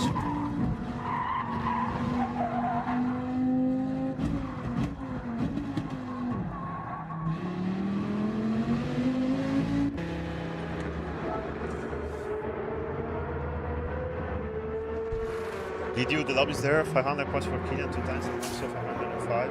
Yeah, it all depends by the DR in the lobby. And to be fair, has been like this season especially has been so much manipulated with the points.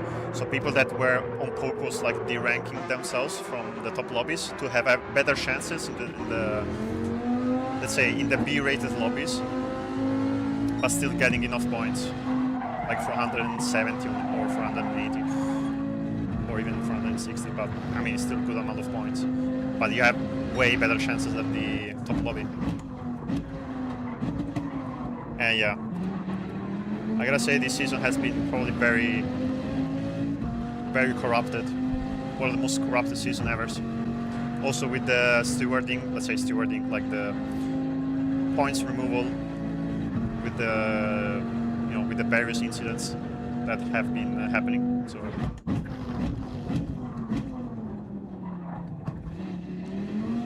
for a matter, I'm glad that I didn't participate.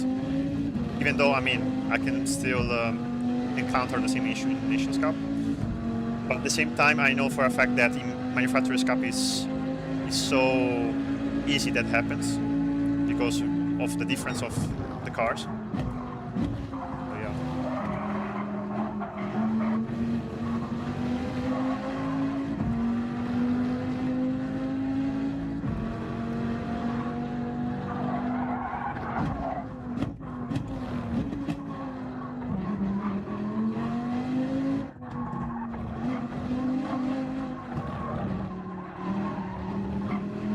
kind of curious to see if the Viper can beat the Aston or not. Just be similar.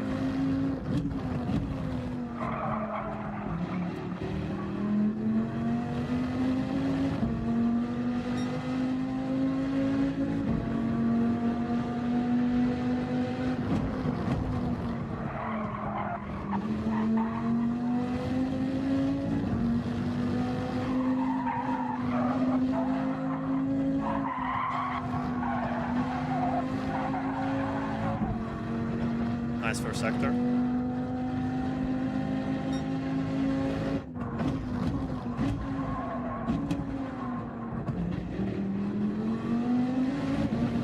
Oh my god, I got a penalty there.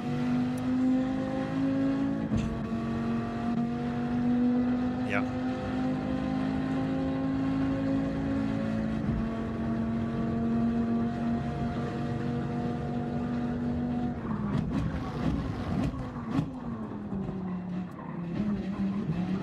Probably also here.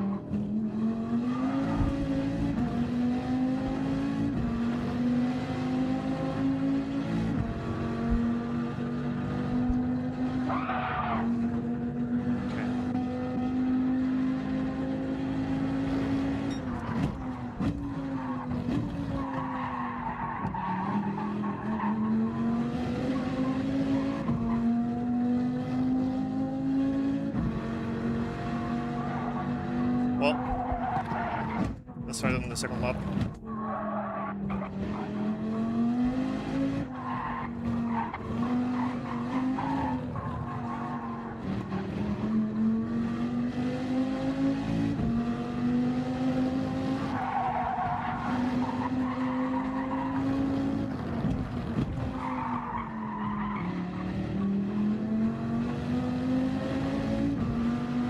Despite the penalty, I did a 0.6.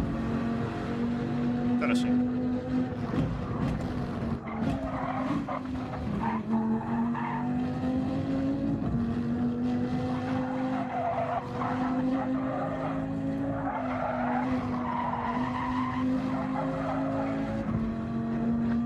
Very interesting. Maybe with the slipstream we are gonna go even faster now.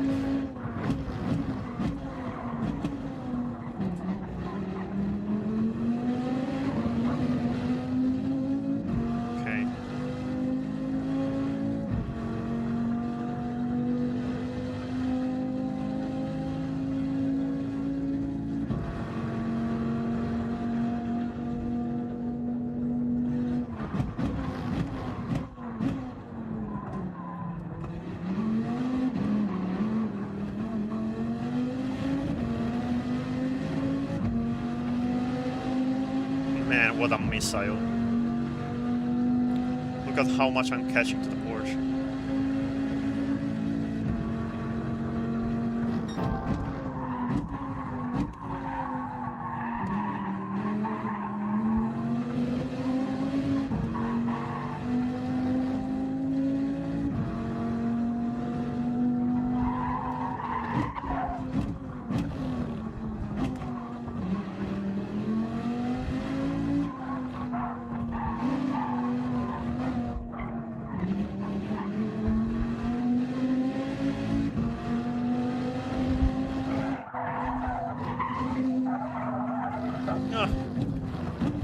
Close.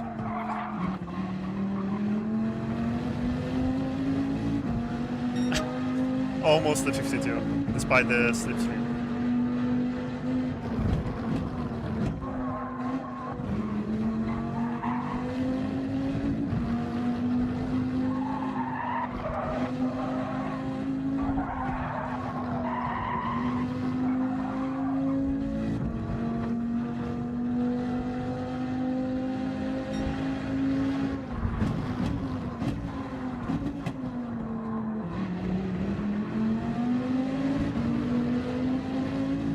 Surely pass him on the next straight.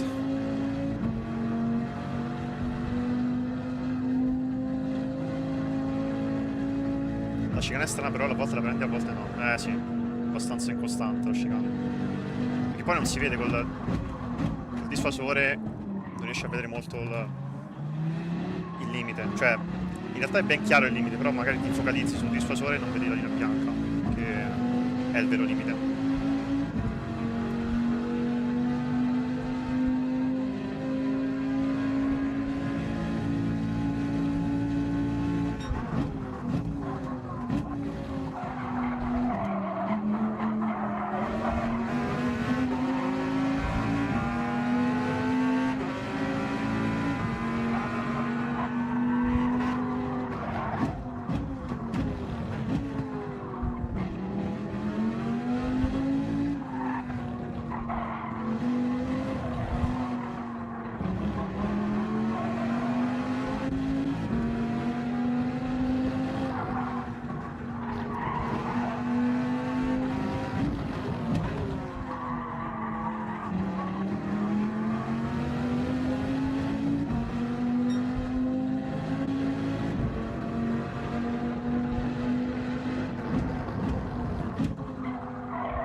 Nel costruttore è meglio rispetto a custom. Ti posso dire che tutte le gare sono state praticamente gare di qualifica, perché non potevi fare un cazzo in scia, eccetto magari qualche round, qualche pista, qualche condizione, perché tipo la gara di giardini che è stata col bagnato, lì potevi anche fare una qualifica merdosa e comunque recuperare guidando bene sul bagnato. Però diciamo sull'asciutto sono state un po' tutte difficili, forse Spa ha riso di più con la scia reale, essendo comunque che è una pista con lunghi rettilini, quindi puoi fare dei sorpassi lì, nonostante magari perdi negli altri settori un pochino.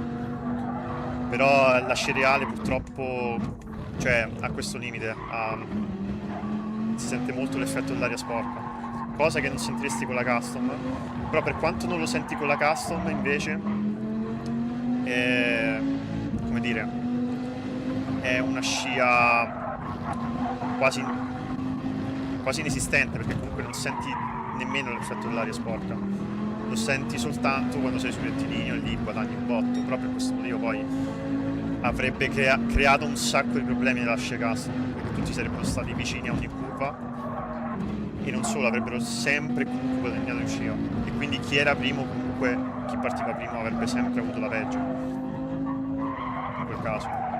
Infatti sono abbastanza curioso di vedere come setteranno il Nations in azioni, perché io credo per il tipo di macchine che andremo a usare useremo la custom, perché per dire la Red Bull è sempre stata utilizzata con la scia custom anche ai live, e anche le auto Formula, che comunque sono tutte auto che hanno, come dire, tantissima deportanza ma generano anche un sacco di aria sporca allo stesso tempo, quindi almost that corner.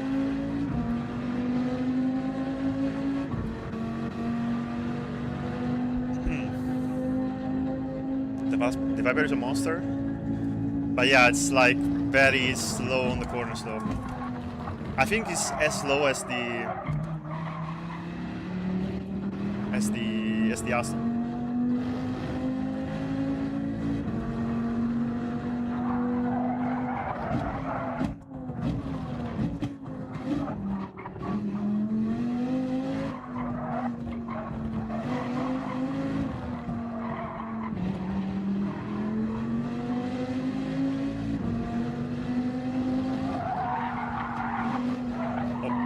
God damn it.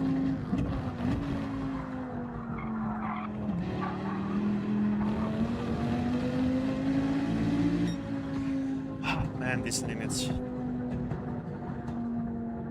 But yeah, I mean, thankfully we should be able to get on top split now, so let's see.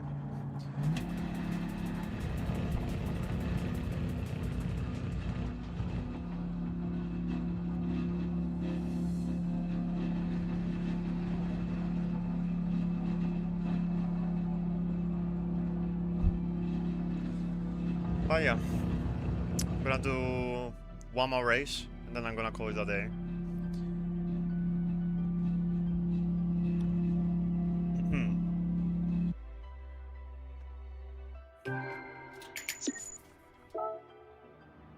But yeah, seems like the Porsche is made for this track here. I don't see like many other people using. Well, there's a few other people using different cars, but yeah, I mean, ED what ED.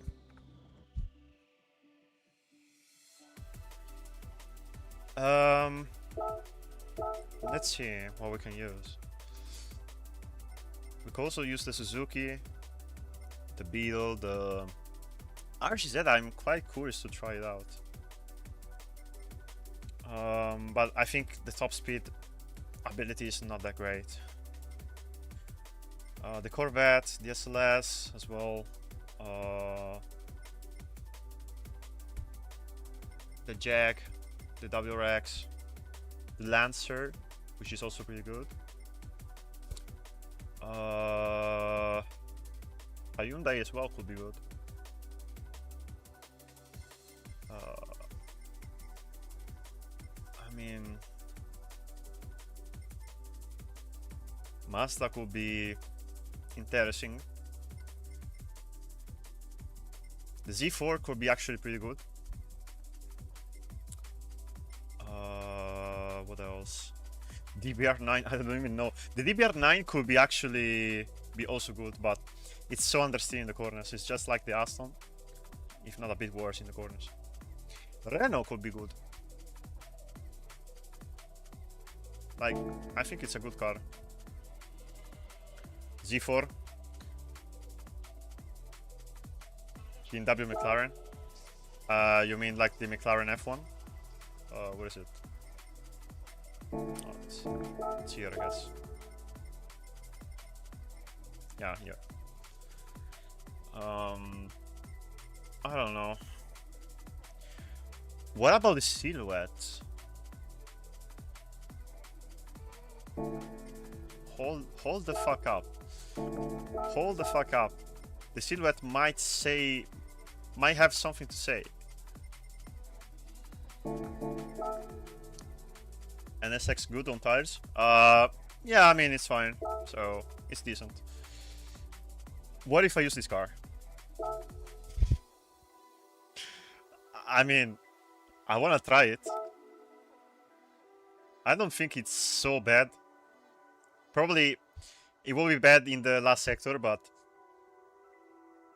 consumo più per la sicurezza, quindi dovrebbe andare forte.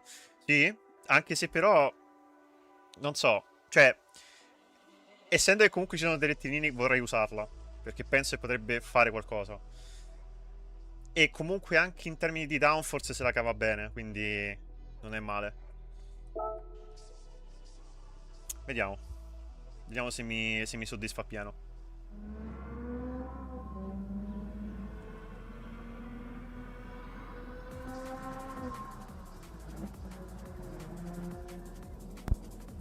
Ora sì che si ragiona.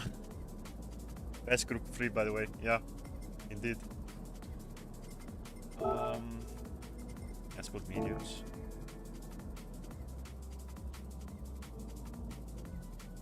It's gonna be tricky to understand the silhouette now because it's a very different car to the other ones I tried. I was following your ghost and beat my Porsche time by a tenth with a 153.6, but Tyler isn't good. I probably shouldn't. What do you mean? Like driving the NSX? Have a great Fast and Furious delivery for that Nissan. Like the Paul Walker Skyline from Fast and Furious 2, like the most popular one.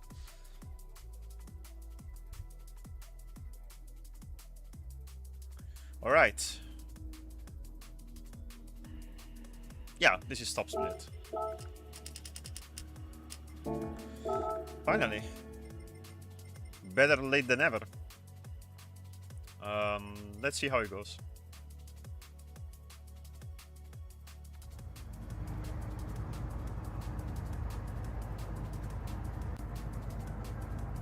I'm gonna start the wheel just in case. Portiamo lo stile del boss Zoku in giro per il mondo. Con i cazzo di... con le cazzo di penne rigate al posto degli scarichi.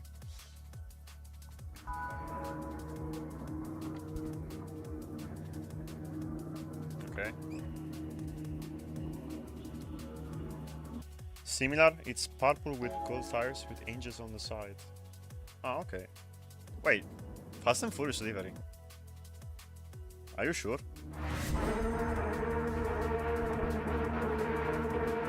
Oh yeah, maybe I may miss some of the cars. Yes? Okay. I will check it out. To be fair, I mean, I don't remember all the liveries, so...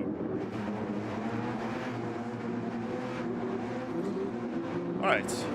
Wait. This one is that. Okay, let's see... Why there's so many Porsche with, like, angry face? But... yeah, nevertheless, let's see how much I can do. Hopefully I can drive it well.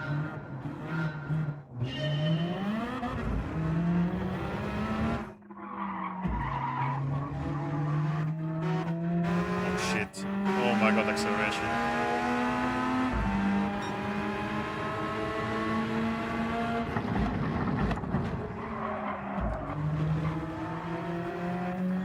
Holy shit, this is so bad.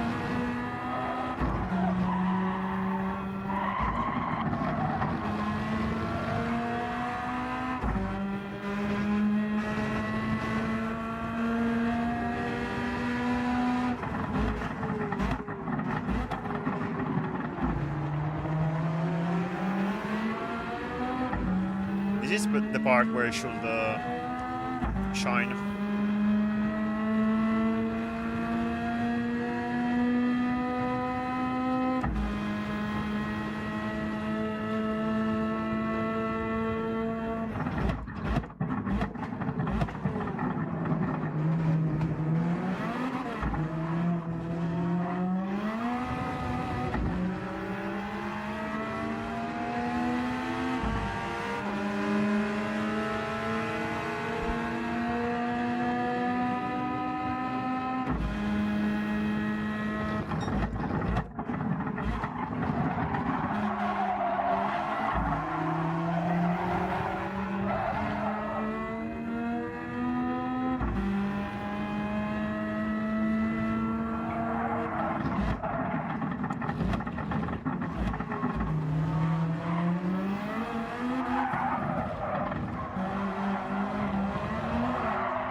Slowly understanding the car.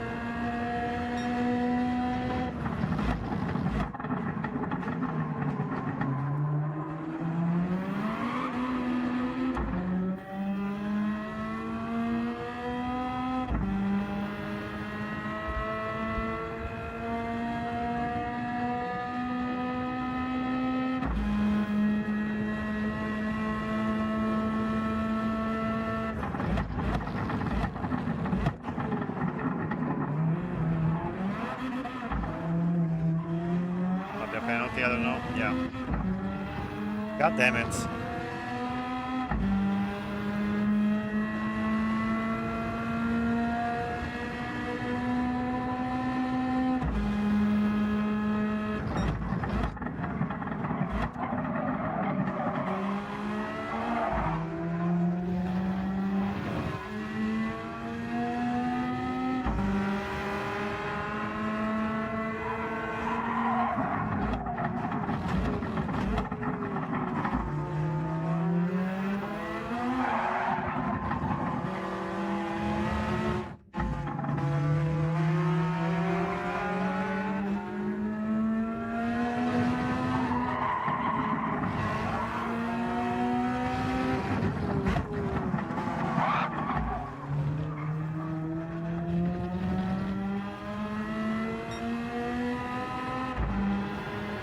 quite slow, I'm not gonna lie.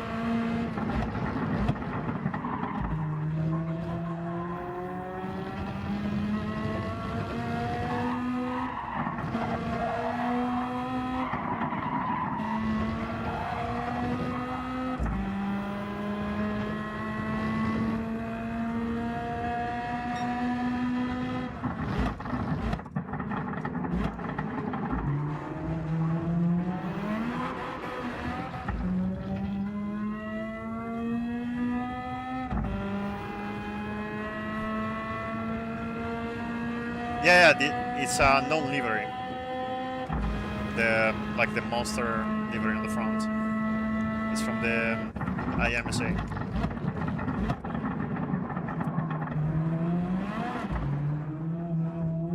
The American Championship.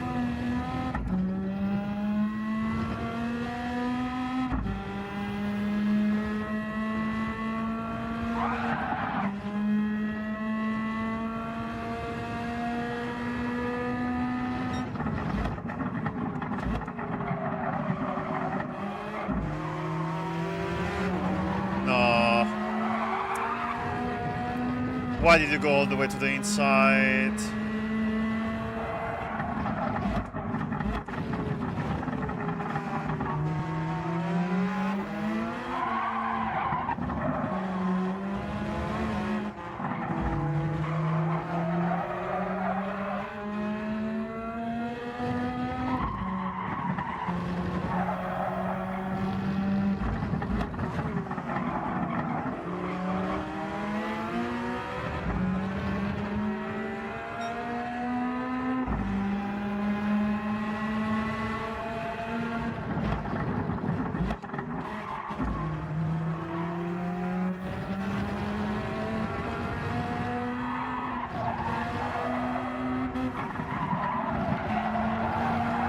Again.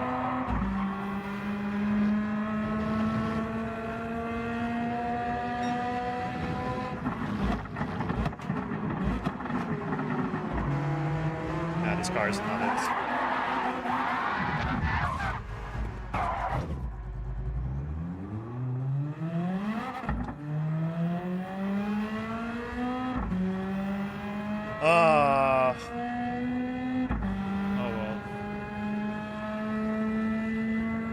What's the penalty trick? Basically, you collide a car before you do a shortcut. Like, you do a little collision with the car. With another driver.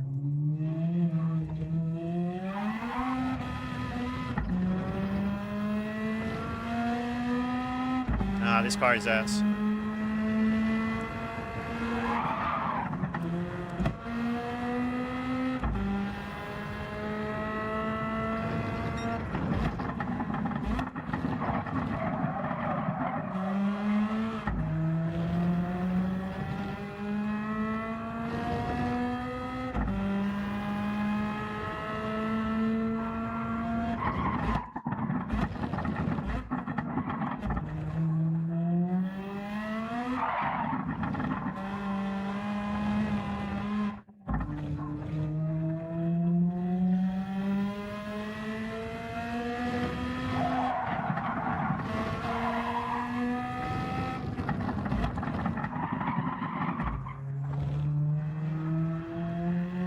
Has no acceleration at all.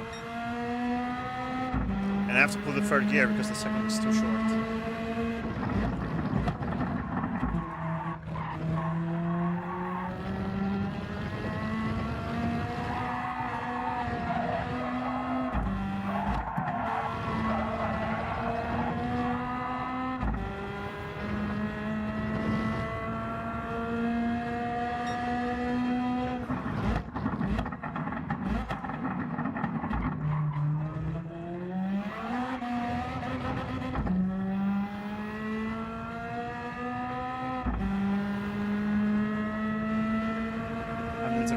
Last fucking position for the bullshit.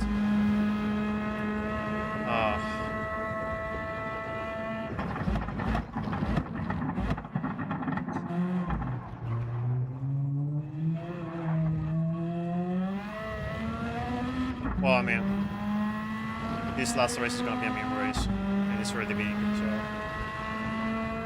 whatever.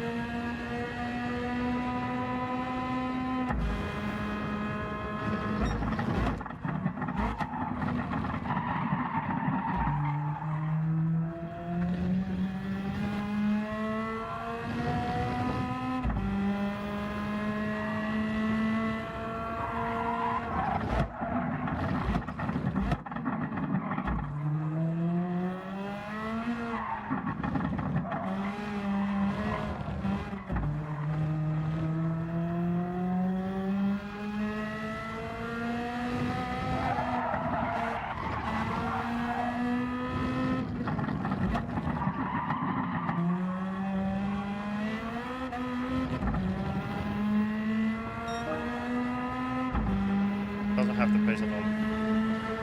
Either way.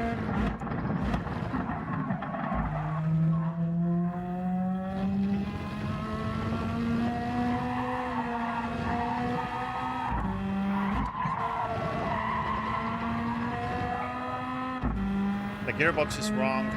The acceleration is not there. The only section where it's like very good is this one. Just because it's all straight.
Oh, I should have pitted. I didn't pit.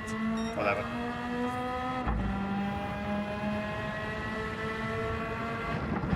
Not even thinking right now. How much bad is this race?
Oh well.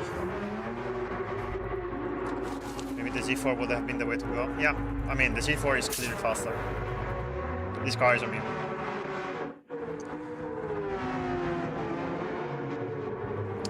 The thing is, this car is very powerful on acceleration, on the straights, I mean, but it's so ass on the gearbox. But yeah. Hey Rexon, what's up?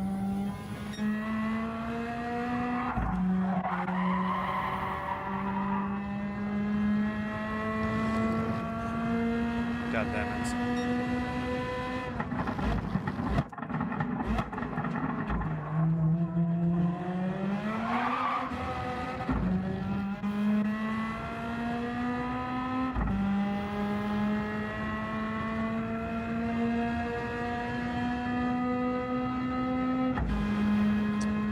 Well, let's try to at least get a 54.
Even the traction is so bad because of how short the gears are.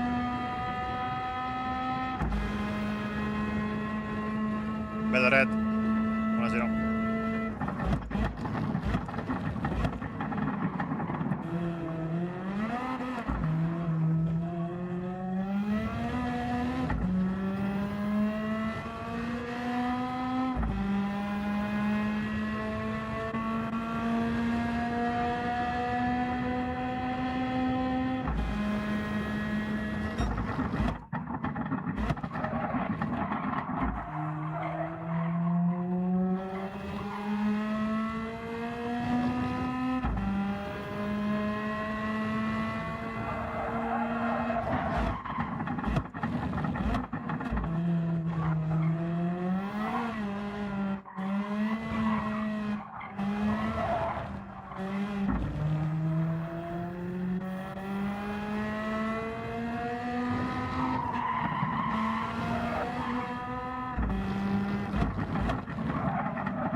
Oh, 54. Wow. Almost 53 as well.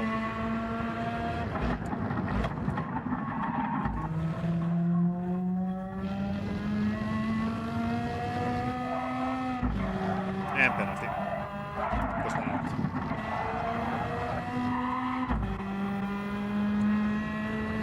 I'm gonna lose SR again because of this. Amazing.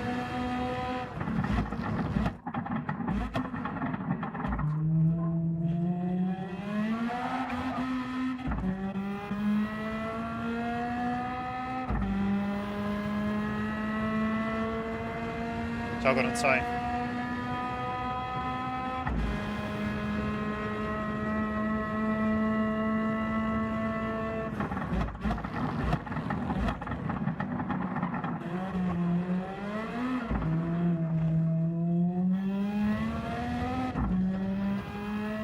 How can you get penalty for that? Are you for real?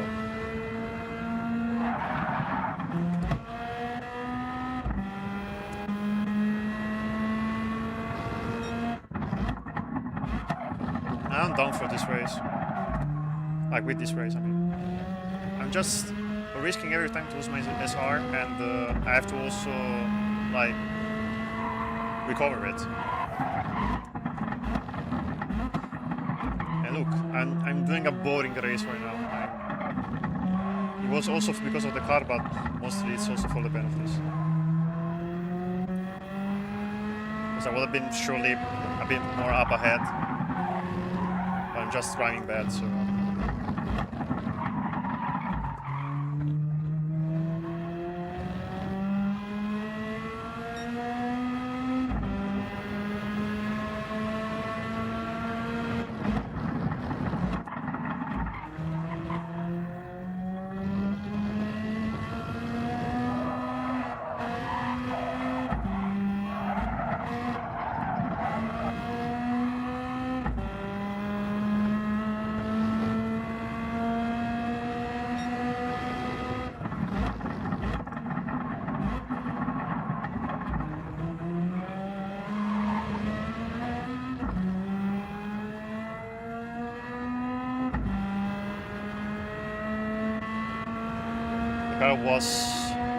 Just wants to do whatever he wants to do, and despite I'm trying to be like, you know, like I'm not full sending the car into every corner, or even out of the corners, like, yeah, it's like the same.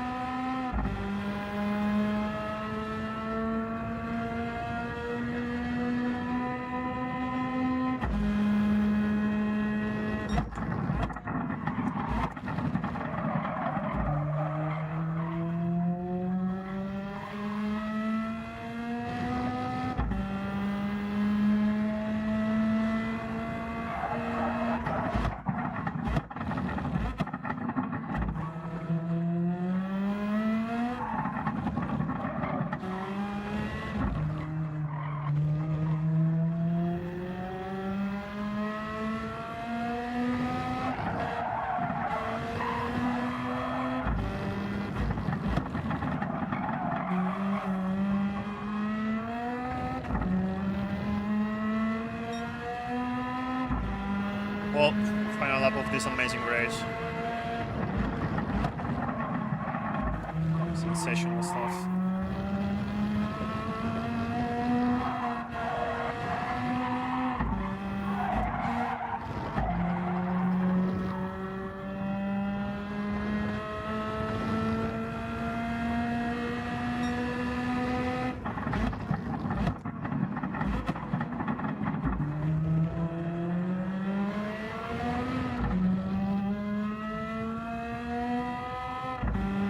Nitro cannot do anything with this car.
Horrendous car. It's only good for like very specific tracks, I'm not gonna lie. But here it's horrendous. And especially like the slow zones is like the gearbox is not matching the track, so yeah, not good at all. Oh well. I don't know if to do one more race. I mean, it started pretty soon, so I'm gonna pick a decent car.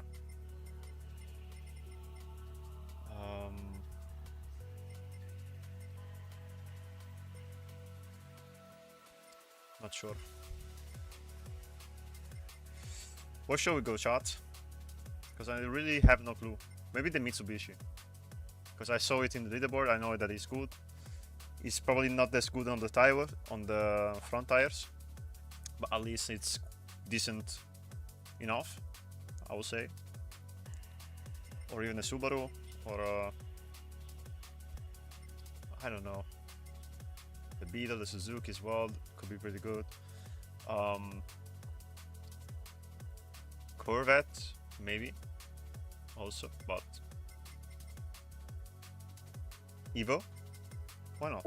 Yeah. Let's try the Evo for the last time. WRX, Corvette. Oh my god! Wait, hold on. Let's actually make a choice, like a common choice. So we have one vote for the Evo, one vote for the WRX, and one for the Corvette. So yeah, if you want to vote for any of these ones, or even for another one, just do it. I will wait for it. Just do it in 2 minutes.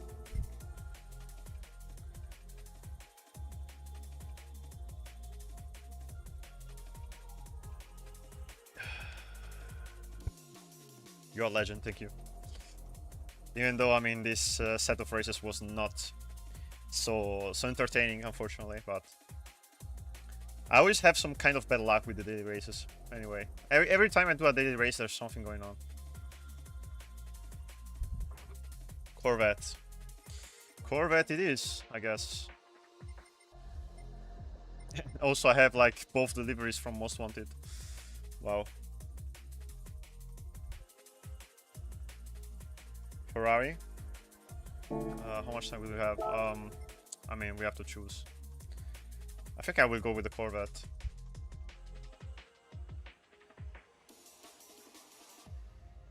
RSR.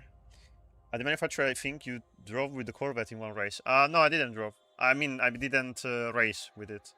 I was with this profile, like this profile here, and I raced. I mean, I just did a time trial with this car. I mean, I just wanted to choose it for the memes. Not really a serious purpose behind, but just wanted to try it out. The car, I think it was on Deep Forest. That's where I tried it. M3 next. No, this is the last race. So yeah, now I have to choose the car because otherwise I was gonna skip it. But yeah, I mean, M3, it's how can I say? It's not good because it's like good in the corners probably, but it's also pretty slow in the straights. And if you have to do an overtake, especially here, it's not ideal. So I think this track doesn't really suit it. So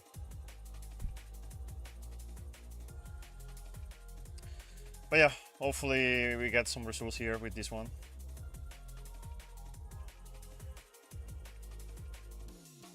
I hope the M4 comes next to GT3.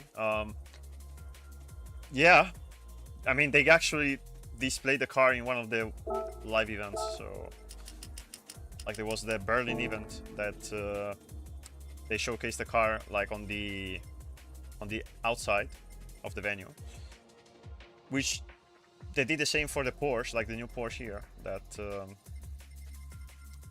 car just released in the game. And so yeah, maybe we also have the same treatment for the BMW. So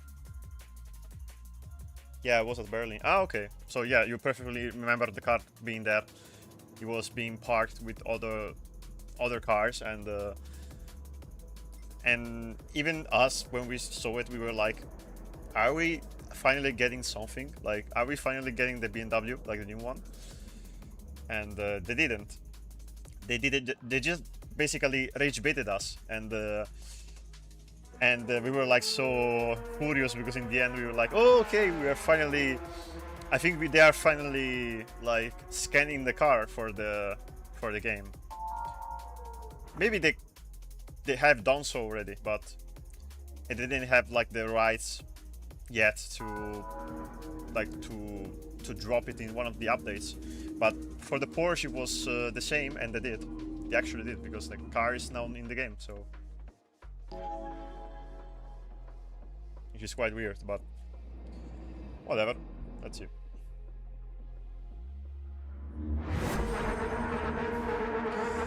Alright, last one. Let's make it a good one. Hopefully. Hopefully no penalties.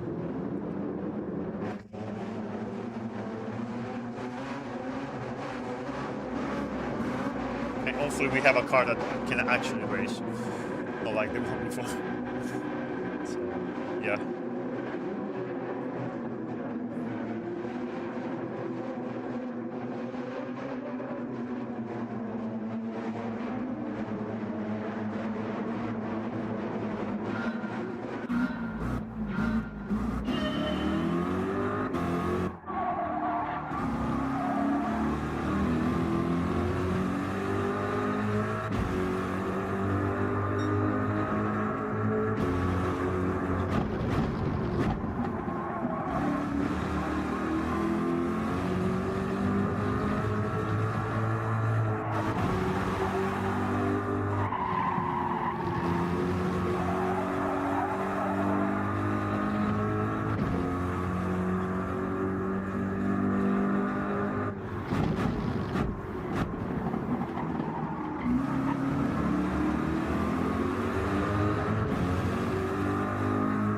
Ain't no way.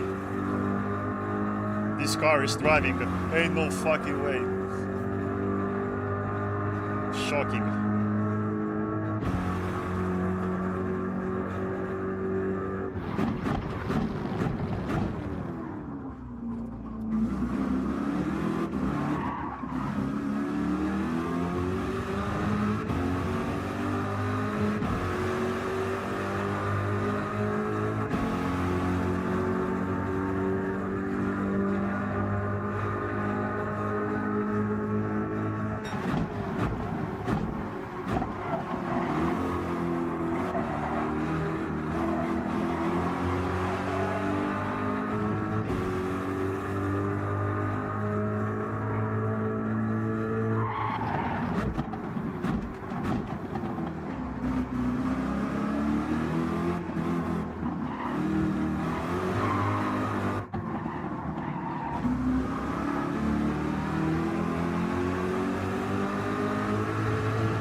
Lights and sirens out. Yeah, this is the cross livery of Need for Speed, the one and only.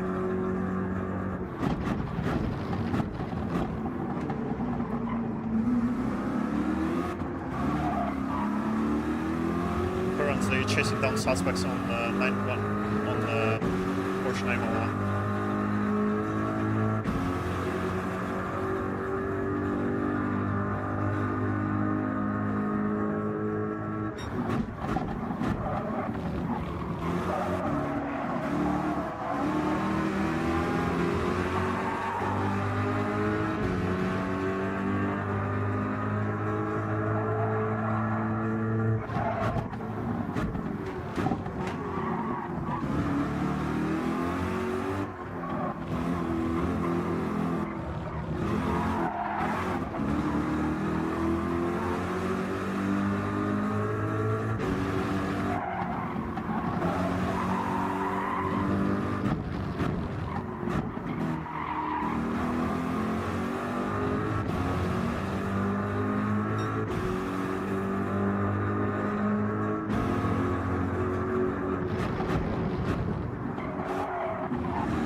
chief gun on the chase, literally.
Not bad.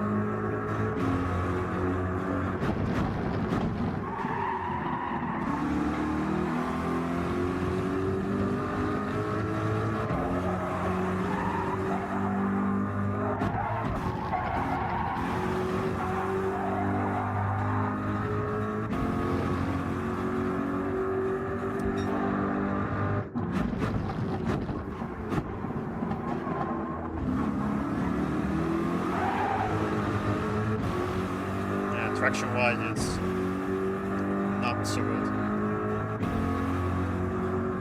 Ciao Jocelyn.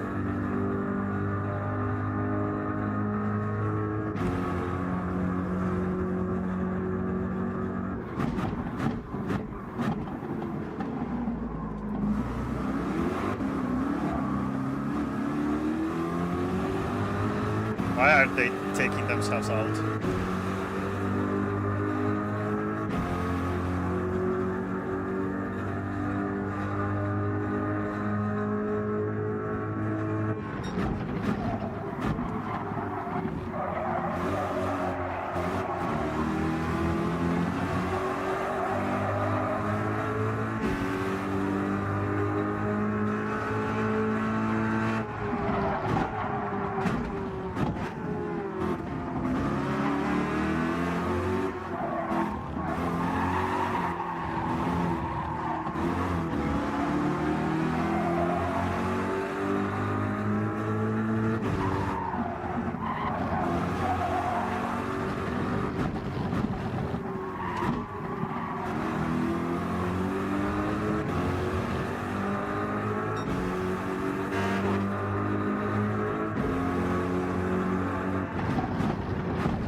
These guys are a bit dangerous, not gonna lie.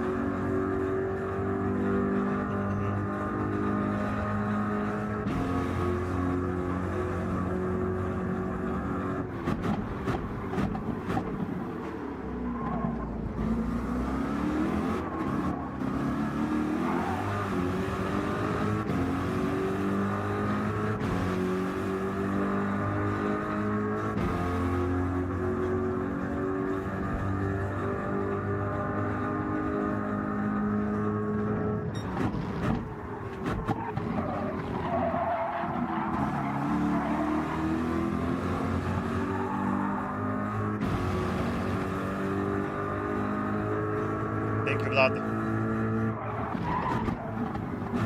Appreciate it.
realistically we can go for the P5 or P4 maybe. Not sure.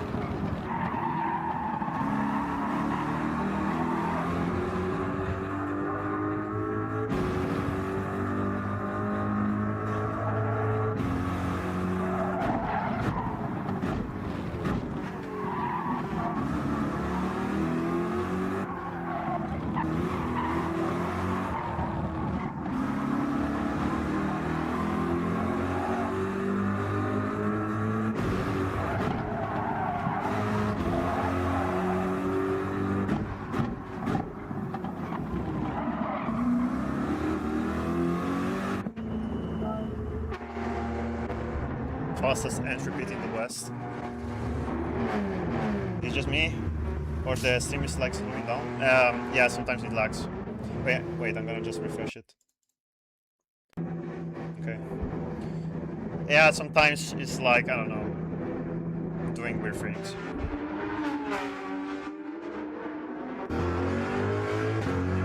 Alright.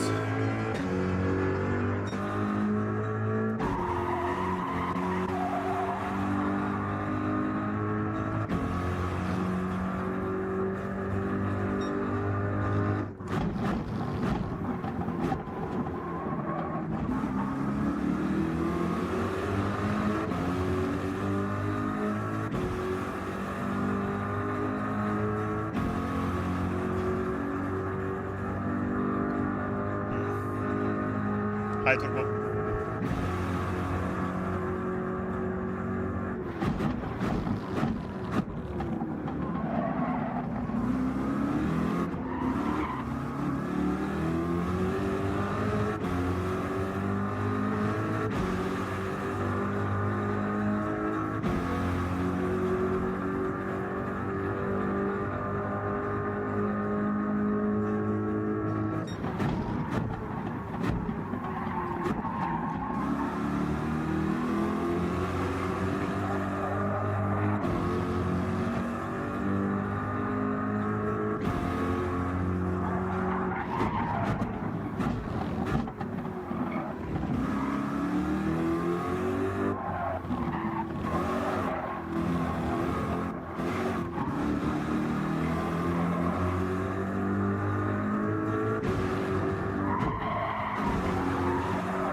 Where did I get the penalty, man?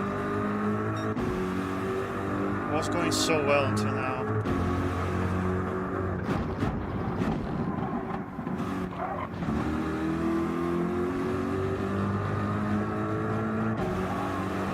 And now another one, of course.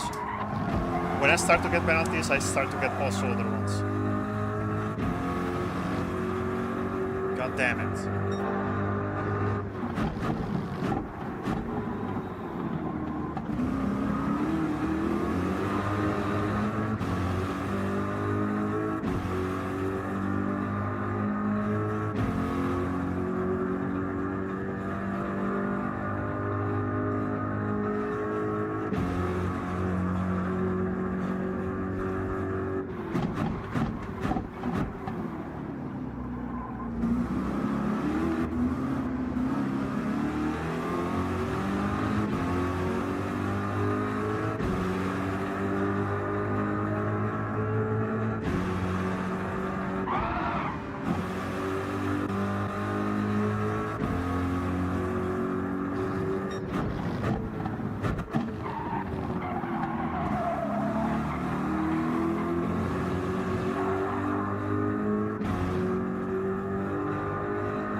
Almost close to another penalty there.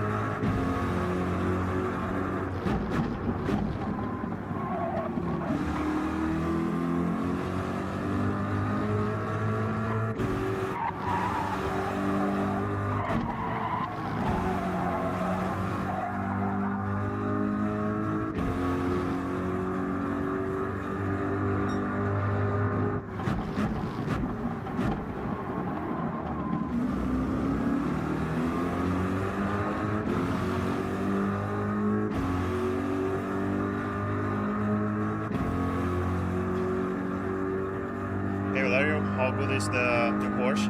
It's good. It's very good. It's balanced in the corners, easy to drive. So yeah.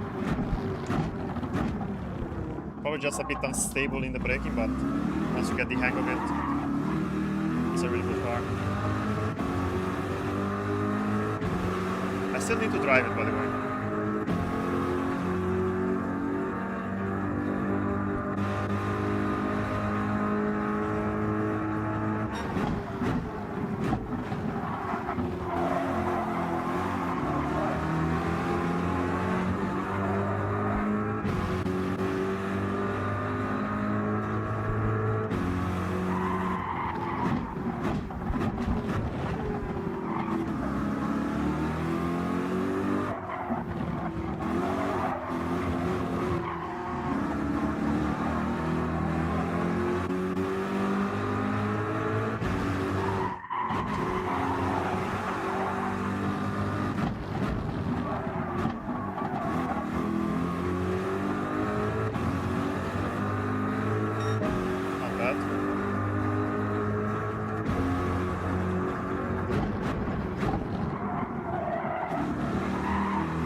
'07, Face GT in the big 26. Actually, I don't think there's ever been a Face Clan team in GT. But yeah.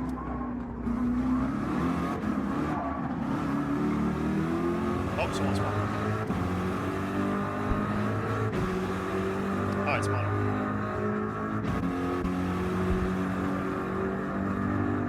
Oh yes, I saw her.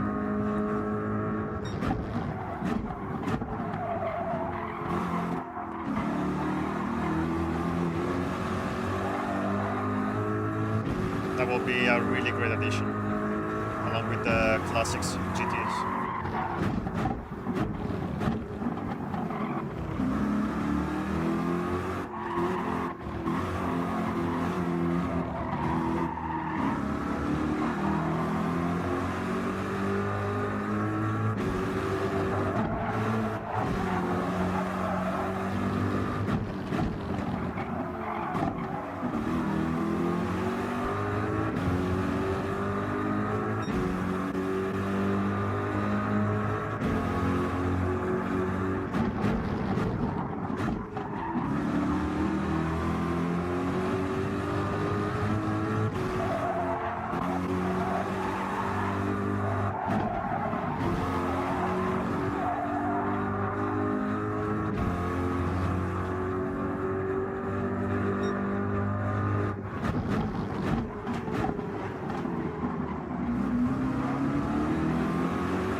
See if we can catch the Porsche up front, but it's gonna be very fast now with the tire.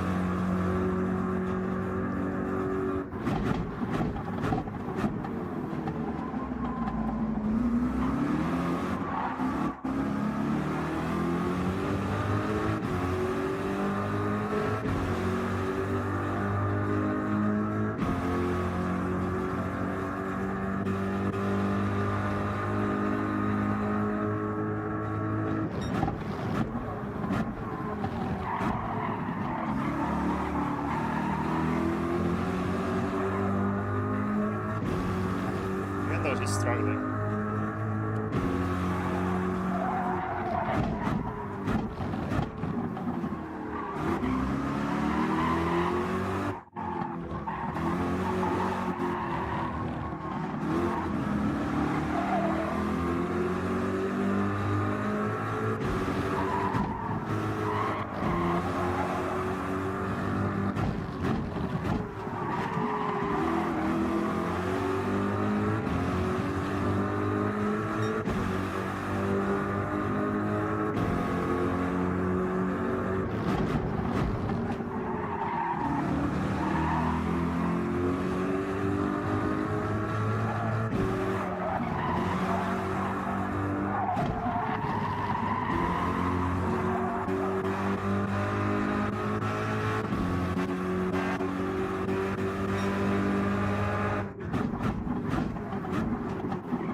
Oh no.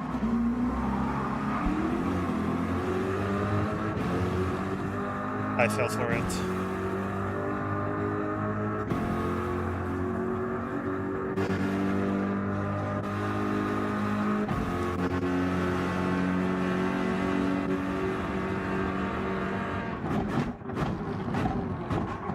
Yo, you want to push me out as well?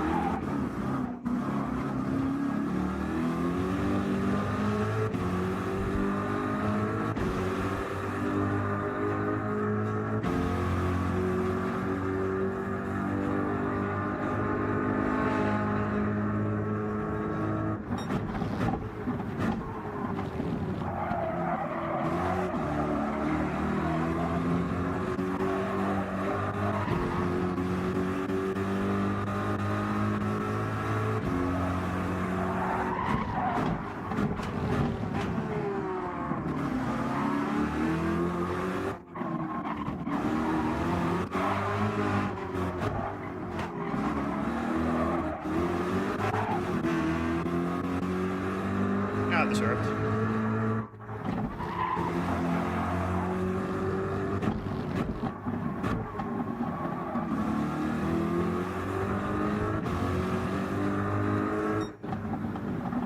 I mean, you just push to pass, so that's pretty much it.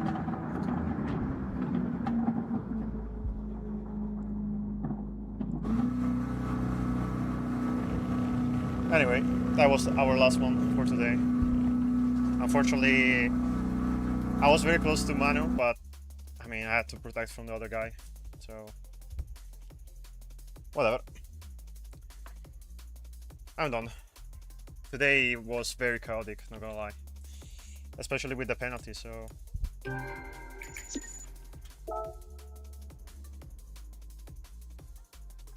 whatever.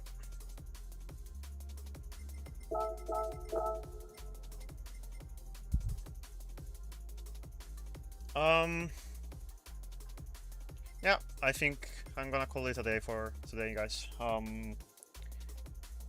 Well, I think there could be like some other cars to test out, because in the end there's still the Jag, there's still the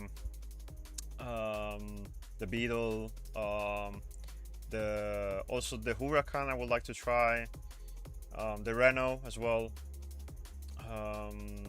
There is some cars surely, Z4, the new, I mean, I still have to try the new Porsche, by the way, and I should also see like how the old one is gonna work out, because also that one is like, I think, pretty decent. So,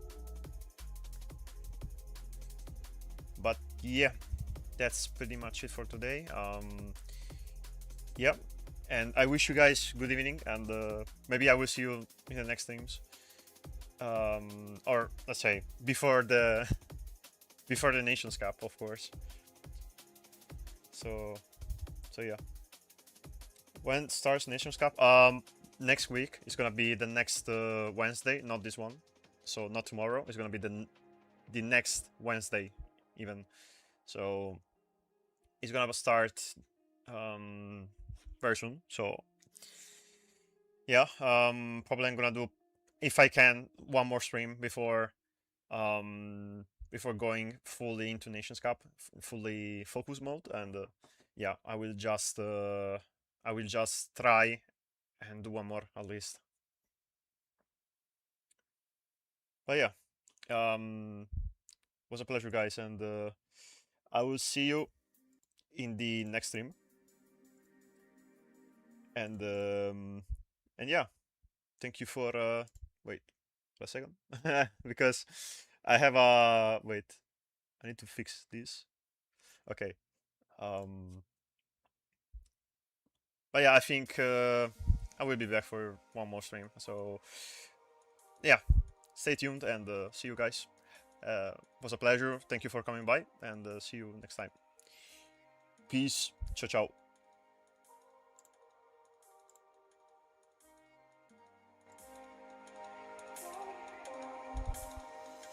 Such a blessing and a curse to feel this deep. If I had one wish, I'd give you the key. whenever I can.